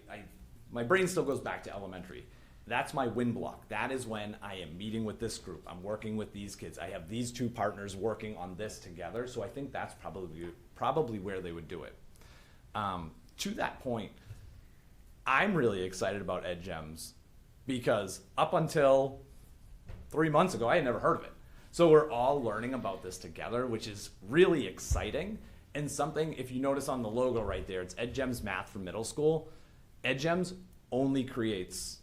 has only created a middle school curriculum. It's created by former middle school teachers and administrators who understand the middle school world better than I do, for sure. And it's really exciting to think about that. It's like you do one thing and you do it really well. I was saying to Miss Ando last week, it's like Baba Yum Burgers. They do one thing and they do it really well. At the Rotary, across from the Youth Center. How often are those differentiation days? The Baba Yum Burgers? No, the differentiation. Every 4 days. After every 2 lessons. Approximately 4 days. Okay. Please don't do that with the Baba Yum Burgers. You're hurt. Well, no, because I want to piggyback on that because one of the things I noticed here you didn't talk about, but which I found impressive when I reviewed this before the meeting, is the full digital suite. Yes. And now I imagine most curriculums these days have digital suites associated with them, but I know from my own preparation for the MTEL math, I relied heavily on Sal, what's it called? The online math guru. Mr. Morgan? No, it'll come to me, but Khan Academy. Oh, yes. Khan Academy. And I found his work really, really good. So if it's something like that, that would be another way a student could recover, right? That missed a class or 2. Because if they're really good, engaged digital tools, teacher can just say, hey, go look to this. You'll pick up what we talked about when you weren't here. Absolutely. And So actually, can you elaborate? what I'm trying to understand is our EdGems digital suite what they should be, and are they better than the others, right? Because I'm sure everybody has that now. Everybody has something along those lines at this Yeah. point, right? And most of it is exactly what you're going to see in print, but a digital version. So there's a digital student workbook. There is, for the teachers, there's a digital teacher workbook. Yep. All of those tiered practice that I was talking about are online as well. So they could assign them through Google Classroom. They could use them as like reinforcements if they have Right. homework. And actually what EdGems had that a lot of other ones didn't is on the student workbook pages, there's a QR code and it brings you to, Right to it. to the lesson. Oh, okay. So it will show you, so if a student's struggling at home or a parent is struggling at home to help support math, they can scan the QR code and it brings them to an EdGems tutorial. Thank right? you. Yeah. Yeah, well, for- that's really for the- powerful. It's really awesome. And within that digital suite as well, bless you, is they have a tab called Teacher Gems. And within the Teacher Gems, they have different links based on what the content of the lesson is. And it might go to a Khan Academy. It has a direct connection with IXL, which the middle school is currently using as well. So you could go through that IXL and it will assign the specific content lesson of IXL to that student at that time to help reinforce that. Thank you. So, Mr. Moskovich and then Mrs. Quimmer? So you'll smile at this, but I remember when I was working with schools on school improvement, I would not infrequently say to a teacher, I think there are too many pencils. So it's just funny to hear that, but of course, you have 4 kids and 4 pencils, it works nowhere near as well with 4 kids and 1 Yep. pencil. Not to mention it's cheaper. So this suggests to me, though, that this wouldn't be happening in whole group, right? Does this suggest that they're working in small groups and that's why you need fewer pencils? So what I was referencing with the 1 pencil was that second day of the lesson, which is completely student-centered. It okay. is typically partners, and Yes. they're working through a set of experiences together. And what is the teacher doing? The teacher is circulating, and on that climb the ladder day, they're working, so the students finish the first rung of the ladder and they bring it up for a check. Now, if the teacher has that real time, okay, yep, nailed it, here's your next rung on the ladder, or let's look at this again, go try this, check your computation. So the first day is in whole group. She presents the material. The first day is a presentation of the material, which is a lot of discourse, a lot of partner sharing, like think, pair, shares, and things like that. There is direct instruction as well, but a lot of it is that first day they have an explore activity. I can't remember. It's a storyboard or fluency board, but it's an explore activity where the students go through the problem themselves first, and then the teacher walks them through it afterwards. And students come up and the teacher is strategically having students share their work after having walked around while the students were working through it. I guess what I'm thinking about is there's sort of, in a way, this every other day embeds this. There's sort of 2 phases. There's instructing students, and then there's students practicing. Yes. But in both cases, they need to be addressed at their own level. Mm-hmm. It's easy to see how the practice would be at their own level. The instruction might be problematic if the teacher's talking to all of them at once. Well, and then they differentiate that instruction and they work through. So all of our students are going to be working at different paces and Yes. working through it. And the teacher is, getting away from that sage on the stage and that being the guide on the side and working Right. with our small groups of students as they're partner working and their think, pair, sharing, and being able to work through that. And then another aspect of this that at least makes it interesting, math is cumulative. Correct. So Math is a story is the way I like to say it. I'm sorry? I like to say math is a story. Okay. Math is a story. It is, and it's I've been cumulative. told right.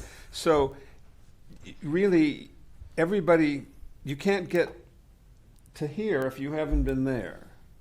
And how does that work with differentiation? I mean, differentiation makes a lot of sense, but you can't move everybody to the next step. You see what I'm saying? Well, that's where I believe the second day of the lesson and the student practice days are where they're doing those math gems, and then the built-in differentiation days to help work with it. Like I said, I think of that as our win block, and that's our opportunity to address the needs of all of our learners in data-driven small groups. And if some kids have had no problems, is there a way that they can be doing something a little extra when other kids are catching up? Absolutely. Those differentiation days have varied experiences based on where the students are with the current content. Just one last question. One of the things that I really enjoyed when I was watching math instruction was this idea of giving everybody in the class a problem and then asking students, getting students who got different answers to go up in front and letting the class work out how they were different, which was really powerful. Yeah. You do some of that? We do. Actually, that was the entire focus of my March elementary PD, was sharing student work. It was the two strategies of one showing an exemplar and the other one of showing two representations and talking about how the similarities and differences get to the same topic. Thank you. Mrs. Gorman. So, question on the slide of kind of why change now, in the background, it mentions that 45% of the NAM students scored partially meeting or not meeting expectations on the MCAS math in 2025. So with the implementation of this, is there a particular improvement number percentage that we're looking for? If this is successfully done and, assuming it was the right pick, which is why you're going through all the steps, I mean, is there something that we would come back in, I don't know, what would 2, 3, how many every years, and come back and say you're expecting this to, I guess, decrease? Because we want less partially, right? Because this is...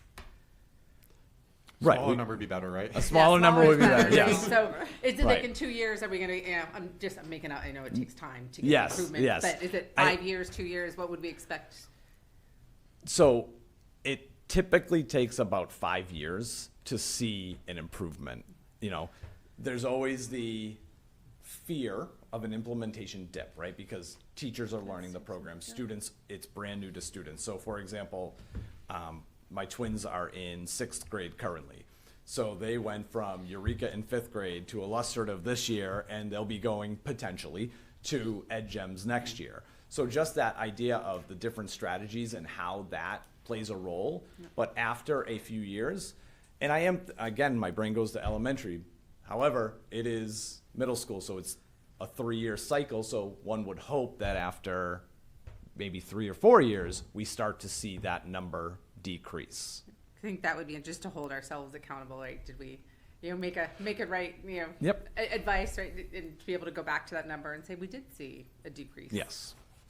Then just on the, I guess, 2 slides in, not to make you keep moving, Lynn. On the alignment to standards, it talks about, this has a GEMS, the 100% alignment to MA 2017 math frameworks. Yep. I'm assuming that's the state. That's the current the math. newest one. That's the current. So most is current. when were they going to change 27? Because 2017 seems kind of old. Like, is this something that sticks around for a while? And Oh, that's do we the know what, ESE. That's above yeah, my but I'm pay just grade. wondering, like, well, like, is this going to keep? Will EdGems do they keep up with if there's a new standard or if there's a new framework, or is this kind of would they keep up with that, or are we? Yeah, they're in the business of, that's their. Keeping up. Yeah. Keeping up. Right, so they'll keep up. So, yes. so they're current today, but part Yeah. of this, they will keep current with the frameworks. Is the And role. it's to the point of the do one thing and do it well. They have a version that is completely aligned. The state of New Mexico universally adopted EdGems, and they have it aligned to that. They have a California version for the district. So I don't want to speak for EdGems, but I believe they would make an effort because, as Superintendent Lathrop said, they're in the business of getting our money. Okay, right? so they would continue to adjust, and it's not, like every 10 years, the state will come up with something, and all of a sudden our curriculum doesn't match. Right. The expectation is they will keep up. We can't predict what the state's going to do, but I do believe that our, the companies that we work with would want to keep our business, so it would be, it would behoove them to adjust their curriculum if the state changes the standards. All right. Awesome, thank you. Thank you. I'm last. How much does this cost? So to outfit the middle school next year, it came to $50,411 and change. That's it? Yep. And that Is that consumables? that is student consumables, So it's teacher. that'll be a year, so what And- did the year-over-year cost? So the teacher additions would come off, and those were peanuts. So it would, my guess would be probably around 40. Okay. Difference being that we used to buy textbooks, and that we could do that, and you would spend $100,000, $200,000, and they would last you 5, 10 Right. years. Now we have to be prepared to spend $40,000 a year for it, Correct. which is fine. Good thing we have the extra $200,000 in our budget for curriculum materials. Good thing. You plan for it. So, so 50K year one, but 40K year 2, 3, 4, that. It's an estimate. I know this year's because I have the quote in my brain, Yeah. but my best estimate would be about 40 moving So forward. is this delivered online and that's why it's lower price? Nope, we're getting student consumable books and teacher hard What are you paying copy. for the second year then? Or you just More pay books. for the first year books over 5 years? So they're, No. they're different than the books that you're thinking about, where you pass it down to the next Yeah, class. so- That's what I. Yeah, they're sorry. Yeah, they They're rip pages out I'm now. understanding it's They're, different, but I don't Mr. know what it Moskowitz, looks they're like. consumables. Yeah. The kid uses it. So the Yeah, students They write students the write workbook. in the book. Oh, the workbooks, yeah. So that's Yeah. that's what it is. And that every would be kid the gets a cost. workbook It every would be- year. Oh, I see. About 40, and it's obviously based on enrollment and whatever changes with that over time too. What about students in 8th grade who are taking algebra? Will they also be using EdGems? They will be using EdGems. It is called, so EdGems calls it Course 1, Course 2, and Course 3, and there's Course 3 Accelerated, and that is their algebra. It covers many of the 8th grade standards as well as algebra standards. So students who this year are in algebra, next year go to geometry, students will continue to have that opportunity. Yes. Does this provide better opportunities for more kids to get to 3X?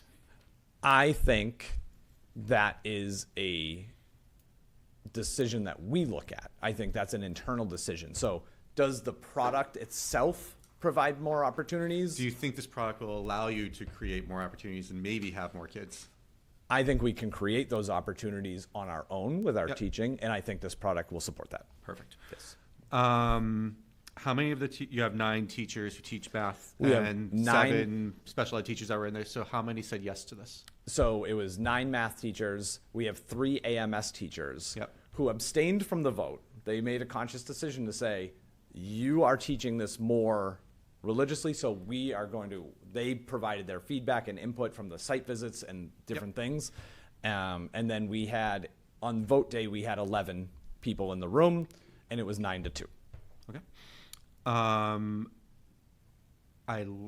I liked a lot of the things that this includes in terms of discourse. Kids' math talk is amazing. Built-in actual strategies for kids to learn how to collaborate. Sometimes we say, go collaborate, and they sit there and they don't, you're actually not teaching them how to do that, and you wonder why it doesn't work. Like they need explicit like strategies to do that. So I like that. I like that it's inquiry-based and student-centered. Those are all speaking my language, my love language.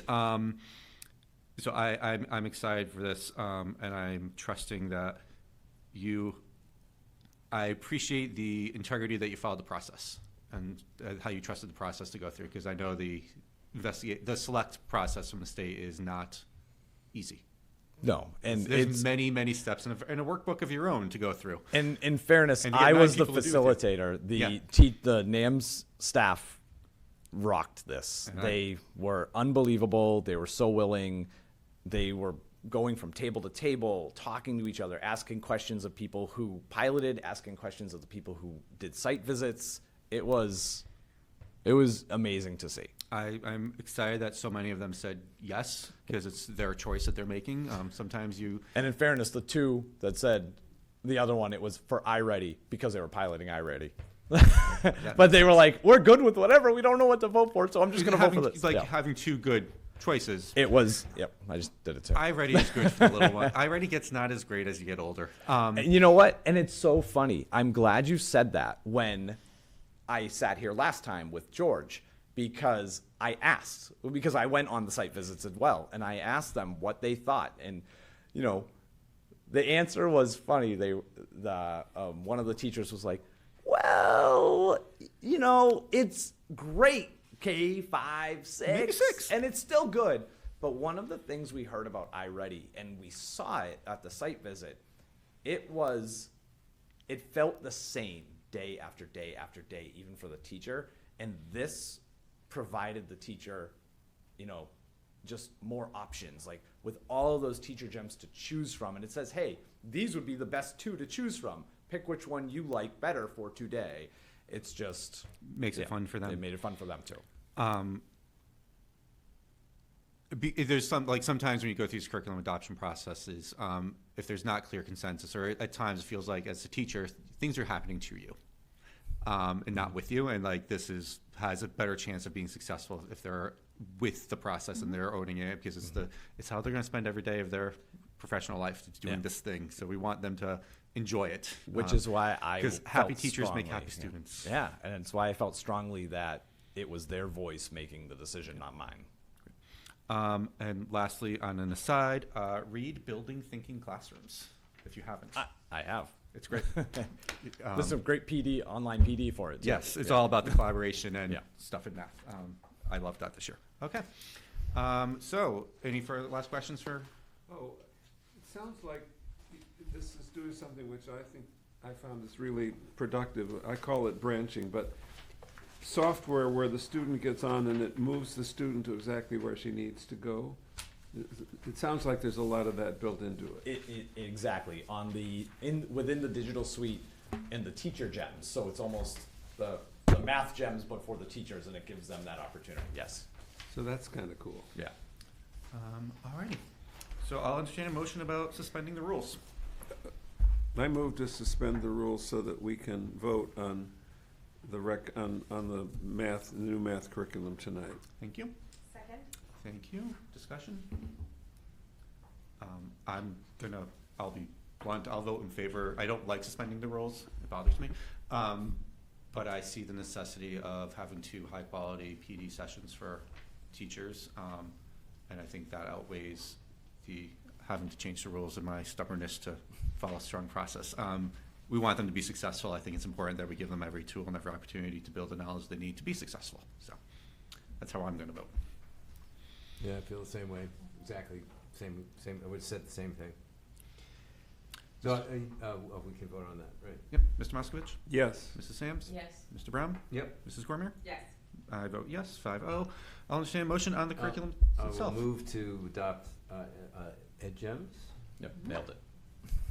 as presented tonight. Thank you. Second. Thank you. Final discussion, comments?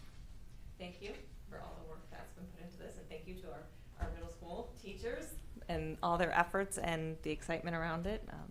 It'll be great to see how it plays out. Thank you. I want to compliment Mr. Clark. He continues to say that the teachers did all the work, and they did do an enormous amount of work, but it does take a very strong and skilled I think he's facilitator lying. in order to bring them to plan for this to happen in what was a very thorough process, but in a bit of a truncated time frame that you don't often see. And he's really embraced his role as curriculum director and did a lot in order to have the confidence of the teachers and helping our staff feel confident that they had a very heavy voice in selecting this material and the opportunity to go and see it. A really good leader often takes a back seat, which is the example of what Mr. Clark has done here tonight. But I want to recognize that his leadership, it really brought us to this place. So thank you, Mr. Clark. Yes. I don't think they could make such a strong decision very quickly if they didn't trust the person that was leading them. And you were new in the role this year, and you must have done something well to establish that trust. I brought pizza. There's a few key things you do with teachers: food, school supplies, time, and jeans. Right? Like, we're easy. We're easy. So I want to make a couple comments here. So as a professional math person for a long time, right, some of the things that I saw in here really speak to me, and I think are really modern, and we need to be there, like those digital tools we just talked about. But Also, the methodology sounds really strong to me. And the fact that you had such an incredible endorsement from both the teachers that you surveyed, where did it go? Yeah, that. No, you're doing good. The teacher feedback and That was student good. feedback. To me, that's really important. The fact that the folks that are going to deliver it really, really like it. And, I don't know how much student feedback you got, but hopefully a fair amount. And what I'm reading there sounds great. I mean, you went to the Target market, asked them if they'll eat the dog food, and they said they would. So that's good. Every 8th grader was surveyed. Oh, every single one? Yep. Oh, 100%. Well, that's even better. That's great because Our eighth graders. Our 8th graders, yes. Because all 3 of our NAMS math teachers piloted a unit. So Oh, okay. every one of our students Right. Was given the feedback form. So kudos to this because it's for one thing you're attacking a weakness, like an acknowledged weakness, and I just think we're struggling with the 45%, right? You're attacking it, and you attacked it, and you got feedback from the givers and the receivers. Yeah. So I love it. I'm just really excited about it. Mr. Moskovich? Yes. Mrs. Sams? Yes. Mr. Brown? Yes. Mrs. Cormier? Yes. And Chair votes yes. Go send that email. Thank you very much. Schedule that PD. Thank you so much. And I greatly appreciate you suspending the rules. I'm with you. I am a creature of habit, and I like my processes, so I get what you're saying, but I appreciate you No problem. expediting this process for me. It's what's best for everybody, so we will do it. Thank you for being Thank you. here when we can tell you're a little under the weather. So It's fine. And, I'm good. We'll see you on Monday. Thank you. Alrighty, moving on to Transportation. transportation. Ms. Dowd, contract extension. Thank you. Because we did this last year in town meeting, we are allowed to have this conversation. And so I'm going to preface this by saying I am also going to ask you to suspend your practice and to review and hopefully approve this evening. So when we originally put the transportation out to bid, we have a 3-year with 2 1-year renewal options when we bid it out. So in looking through it, we are comfortable coming to you, asking you to approve us to do the first 1-year extension, which would go into year 4 of the contract. So what I provided here are the increases per the contract, and as you will see, it does align nicely to what we just had the school committee approve for the transportation increase. Imagine that. We did our due diligence. We looked at inside voice, outside voice. We looked at other surrounding communities. Again, it is a mix of what their rates are, and we are right in the ballpark of that. So we feel confident that this is a favorable rate that we have. Again, there is always a risk if we decided to put it back out to bid now. We all see what is going on in the world. We cannot guarantee that we would come back with these prices. So we would like to move forward with renewing the contract. By doing this now, it aligns nicely with the rate increase we just approved for the transportation. It also allows us to have Lucy move forward because we can start to work on routes, we can start to work on all the other information that we need to do to get ready for the upcoming school year. And these rates are within what we've budgeted for next year, so we can afford the extra route. Yes, this is what we budgeted for next year, correct? It sounds like we do a lot of the planning. We buy the $451 or $473.50 is one route? That one is, bus doing one route in one that day? is different. It could be 3 routes. It depends. It's 3 routes or 2 routes depending Oh, on I the see. bus and the route. Okay. But that is the daily cost of I guess the what I'm bus. getting at is, one model is, we would just turn the whole problem, say, figure it out, give us the price, or. Which is what we did when we put it out to bid. I'm not being critical, Yep, I'm just curious.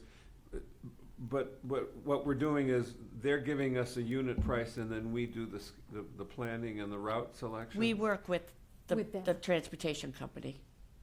So we would continue to work with NRT in There's developing software and that designing the they- routes with them. There's software that Yeah. comes with that, and Lucy works, just as Gail said, Yeah. with them. Is the software improving our ability to do that efficiently? I mean, you could conceptually think of AI or something really powerful figuring out routes that We- people couldn't easily do We just alone. went through, and we're in the process, we transferred money because we had savings within transportation to do an upgrade of our software, so Lucy is in the process of doing that. She actually came out, not a hugger, but she came out and gave me a hug today because she said it was the most fabulous thing she has ever seen, so she She's is in the very training. excited about the training for the new software that she'll be So- able to utilize. It's possible that will happen. I don't want to speak to AI and what it'll do, No, I that's more, understand, but I mean, just conceptually, if it's there, we would be able to take advantage of it. if it is may not there, be we there, would be able to take advantage which of would it. then reduce our overall cost. I'm not gonna speak, no, Yeah. the buses are the number of buses that we use, it's number of Yeah. The It butts question and before seats. us right now is, we have a contract. Yes. We can extend it for 1 year with really good rates that fall within our Falls within what our we budget for next budgeted and year. is in line The with. risk of going back out to bid is the rates go up by some crazy amount given the energy crisis. So Correct. do we That want makes to take sense. advantage of this or not? But what I I'm would trying to like to take understand is the advantage of it. contract, is the negotiation, we're paying this rate for this many units, or we're paying this rate and the number of units depends on what we're able to plan The with you? proposal we put out there is the number of when we send the thing to the transportation people, is how many bus routes we would want to be included. And for how many kids, like And the that's rate- part yes. of our request for proposals, the bid proposal. And then they give us a price for that. And we But- send that to several companies. But this isn't quoted in terms of a single price, it's terms of It's- unit It's cost. how they, That's how build they it. respond back to it, so it's the unit cost, and then however many buses we utilize, it's times this rate, but we do give a range of what we feel Yeah. the number of buses would be. But conceptually, we could lower it up or reduce it. That's, raise it a I bit. wouldn't go, I No, would say. remember, you it's- also added in the FY '27, we've An added extra an bus. extra bus. We need an extra bus. We have crowded buses, and we have students who are riding a long time on the bus. So we do have an extra bus Yep, added at into this FY rate. '27 at Figuring out this the rate. number of buses is Lucy's job. Correct. The cost of those buses. The cost is- of the buses is the fixed, the contract. number of buses is dependent upon children in seats on bus. Okay, Well, That's Brown? what I was So, wondering yep. about. Separate question. Why is it harmful to get to go out to bid again? Like, why is that mutually exclusive from doing? It sounds like If that's. we're extending, we're extending. If we're not extending, we are going out to bid. They are mutually exclusive. They are, really. So we're not allowed to. We would notify the bus contract that we Oh, were they have not to be- renewing, that we are going out to bid, because they would need to bid on the, New They one. would also New. submit a bid.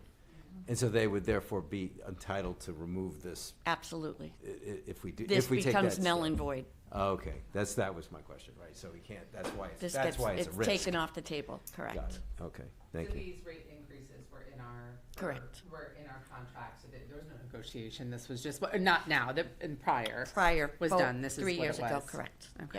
Yeah. This would be a good time to buy gasoline in advance. Yeah, if you had a place to store it. And then what's the Well, yeah, total it's not no increase? So joke, this, right? this kind of shows individual, but if you think about our bottom line for transportation, like It's a little bit, it's more difficult because we added a bus compared to last Yeah. year, so I don't know that off the top of my head, because we did that when we went through the budget, okay, but budget. it's in, all right, It's but it's in there. completely in, this rate is in there with the new bus. So it's completely covered within the budget. Just so I'm clear, we want to make the reason why we want to do it on a first read is if we were to not extend, we'd have to go out to bid, and we need to do that very quickly so that we can then get that Yes, back in to plan. do an invitation for bid, it is a It's a relatively lengthy process. You have your advertising, you have the whole process, so There's a whole we wouldn't be procurement able thing to we need to start it to follow. May, correct? So we would then be Yes. not where we want to be in getting things ready for the next Correct. school year, and potentially, or And most likely potentially paying more. paying more. And I know we talked about suspending the rules, but this is a contract that had come before the school committee Correct. with this provision in it Yes, prior. year So 4 and this year is 5 something were that's- already reviewed as part of it. We just are now asking to be able to move forward with year 4. Yeah, And to I exercise anticipate that. year 5, we would, Exercising Have a our similar- right to Yep. extend the contract, Yep. as allowed by town meeting every year. No, I just wanted to clarify, even though it's a It- first read, yes. it's not really a first time coming before the school. all 5 years would have been presented 3 years ago. 3 years ago. Yeah. Yeah. So to answer Ms. Cormier's question, in our FY '27 budget recommendation, the total allotment for transportation services was $6,209,088. Thank you. Welcome. Boom. Is this all? Are or you ready spe- for a motion? special This ed is, too, or this just is- regular this ed? is general general education education, and special education. in-district special education. And that, I believe, also has some athletics in it, Yeah. for transportation. Yes. We Yeah, have, it yeah, does. we have athletic events Mhm. budgeted here. Awesome. So this helps Mr. Nugent plan effectively for Correct. number of games he can do next year. Mrs. Sams? So I move that we suspend the rules to be able to vote on the bus contract on a first read. Thank you. I'm gonna say, I think it's a necessary action so that we can secure the best rates and not cost us unnecessary money. And sometimes you have to do that quickly. Mr. Moskovich? Yes. Mrs. Sams? Yes. Mr. Brown? Yep. Mrs. Cormier? Yes. Chair votes yes. Entertain a motion. I move that we approve the 1-year extension of the bus contract. Thank you. Second. And quick clarifying question, we would have the option next April to do the same thing Correct. for a second extension. Awesome. Mr. Moskovich? Yes. Mrs. Sams? Yes. Mr. Brown? Yep. Mrs. Cormier? Yes. Chair votes yes. Thank you. You can send that email. Right. Thank you for saving us money. I like that. I don't want to know what a new contract would. I don't even want. I don't either, so I I'm like, just, if we can put that off another year after this, that would be fantastic. Calendar change. Yes. Mrs. Lathrop. Yes, so, I think you might remember last school committee meeting, I talked about this. We originally had a date of March 24th for an early release day for FY '27. I'd like to propose a change to March 26th, which is a Friday. It is the Friday, that would be Good Friday next year.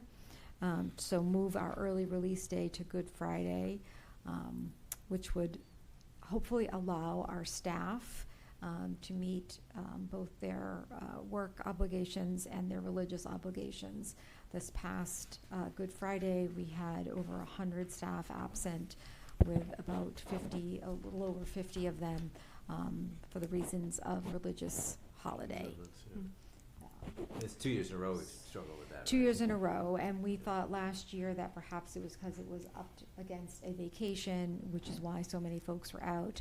So this would allow, and what we would plan for professional development that day would be either an asynchronous professional development, so staff would have the opportunity to do it when it makes sense, or some independent work, so that they could, if they would like to take a religious holiday, there wouldn't be like a PD like Mr.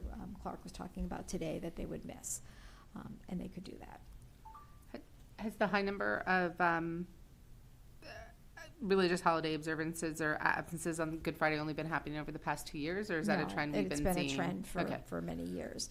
In the past, it has always been an issue.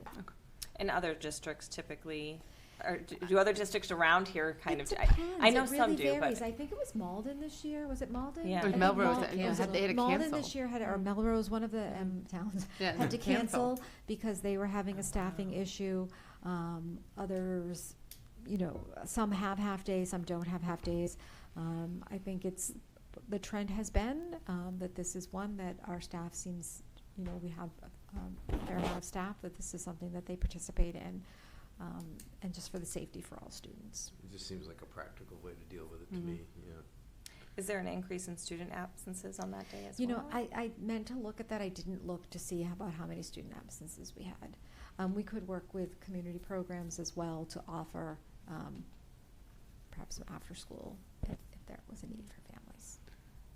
I mean, it seems like we really need to do this. just not right to, Right, and I would like to, I think that when we did it last year, when we changed it to a half-day last year, I had sent an email out to staff with a survey saying that if it was a half-day, would you be able to attend work and still meet your religious obligations? And many of them said yes, and they did cancel the full day. They didn't take the religious holiday. They came to work. And then is that a large expense, having to get substitutes and fill in on that day? Well, yes and no, because what happens is lots of people don't want to work on Good Friday, and so we ended up having many staff that's why it becomes a safety issue, because I can't get substitutes. So I'm either doubling up classes. We did ask the staff that were here. We're very grateful for the staff that were here. They took on extra duties and took, and supported students. So, as I say, I think we absolutely need to do this. How serious do you think is the loss of the half-day of direct PD for the teachers? I don't think it's a loss. We typically have a half-day. That half-day is typically a day that's a building-based activity, so the principals could plan it so that those that are there can participate in it, and those that aren't there, it's not a large loss to their PD. It's not a time that or asynchronously they could, we could work on maybe them completing it at their own time. But it's not a time that we had planned for a provider to come in. Is there any other day that there are a high number of absences or religious observances? So there's no other day we need to kind of watch out for? This is it? Okay. Thank you. You're welcome.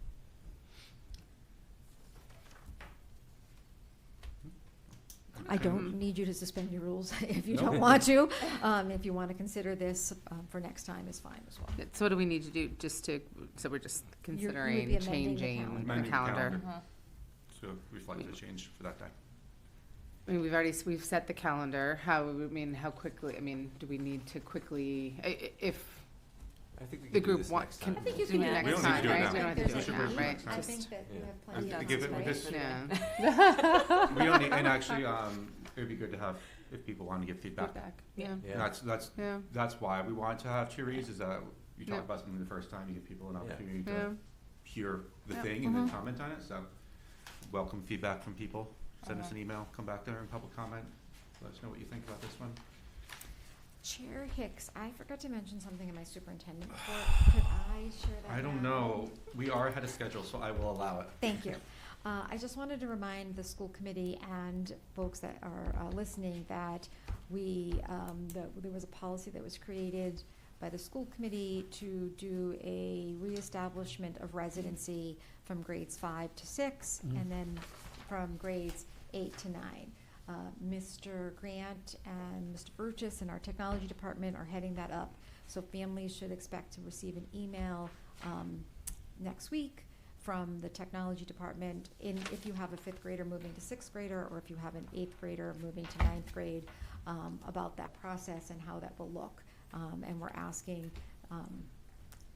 we'll do a lot to sort of push this out in newsletters, but it's really important that folks follow through with this new policy. We will follow through with folks, but you'll get a letter explaining how to reestablish residency. So I wanted to And then remind you that is that's there, happening. is there a ramification of ignoring those emails? So hopefully it won't, but those that don't will get a follow-up. So it'll be a blast email at first with the directions on what we ask people to do, and if you follow the directions, there may be very little to do after that. Basically what we have is an opportunity, we believe, to do some work ourselves. Some people will get an email looking for some follow-up. If you don't, then we'll continue with those emails. And basically, if you don't do that, you haven't, per the policy, you haven't established residency. Your child may not be able to start school in the fall if you don't reestablish residency. But we will work with folks to try to, get them. But again, if anybody's watching, and we'll have the principals put this in their newsletter, it's really important if you have a 5th grader going to 6th grade, or if you have an 8th grader going to 9th grade, that you pay attention to those emails so that your students can start school on time. Not K-1? Not K-1, because it's such a short. Yeah, they- because you do it for K. We were going to look at Yeah. like the K-1, but because K is so, they're only there for 2 years, we decided we'd start here. So there's ample time. There's no surprises that it's not going to be all of a sudden fall and a parent finds out, oh my, I didn't know my student wouldn't be eligible anymore. There'll be ample opportunities, emails, follow-ups, working through the process. That's the plan. Fantastic. Thank you. Sorry about that. No, thank you for remembering. Did I mention Hall of Fame nominations? That You was- did. Mm-hmm. Great. Public comment? None? Member comment? Just for member comment, just thinking forward to town meeting, right? We have we talked about it once, but have a very important item that we need the public to come out and support to make sure that we get the 2/3 vote for our new Kitchener School. It's very important to have people show up at town meeting and exercise their ability to vote. And we should stress that if they have any questions about that, they should Yes. contact any one of us, and we'll be happy to fill them in. Yes. Upcoming meetings, we have our regularly scheduled meeting here, April 30th. It may be in North Andover High School if Maybe the at the high library's school. ready. We were hoping to do that. And then also, we have negotiations with teaching assistants. Again, they're open meetings. You can come watch on TV on April 29th and May 11th. And May 12th is our annual town meeting at the high school. Please be there to vote for those three really important articles. At the very least, those three really important warrant articles for the schools. And yeah, I'll entertain a motion. Would you like a motion to adjourn? I would. That would give you one. I move we adjourn. Thank you. Second. Thank you. Mr. Moskovich? Yes. Mrs. Sams? Yes. Mr. Brown? Yes. Mrs. Cormier? Yes. And the chair votes yes. We are adjourned at 9:08. 9:08. 9:08.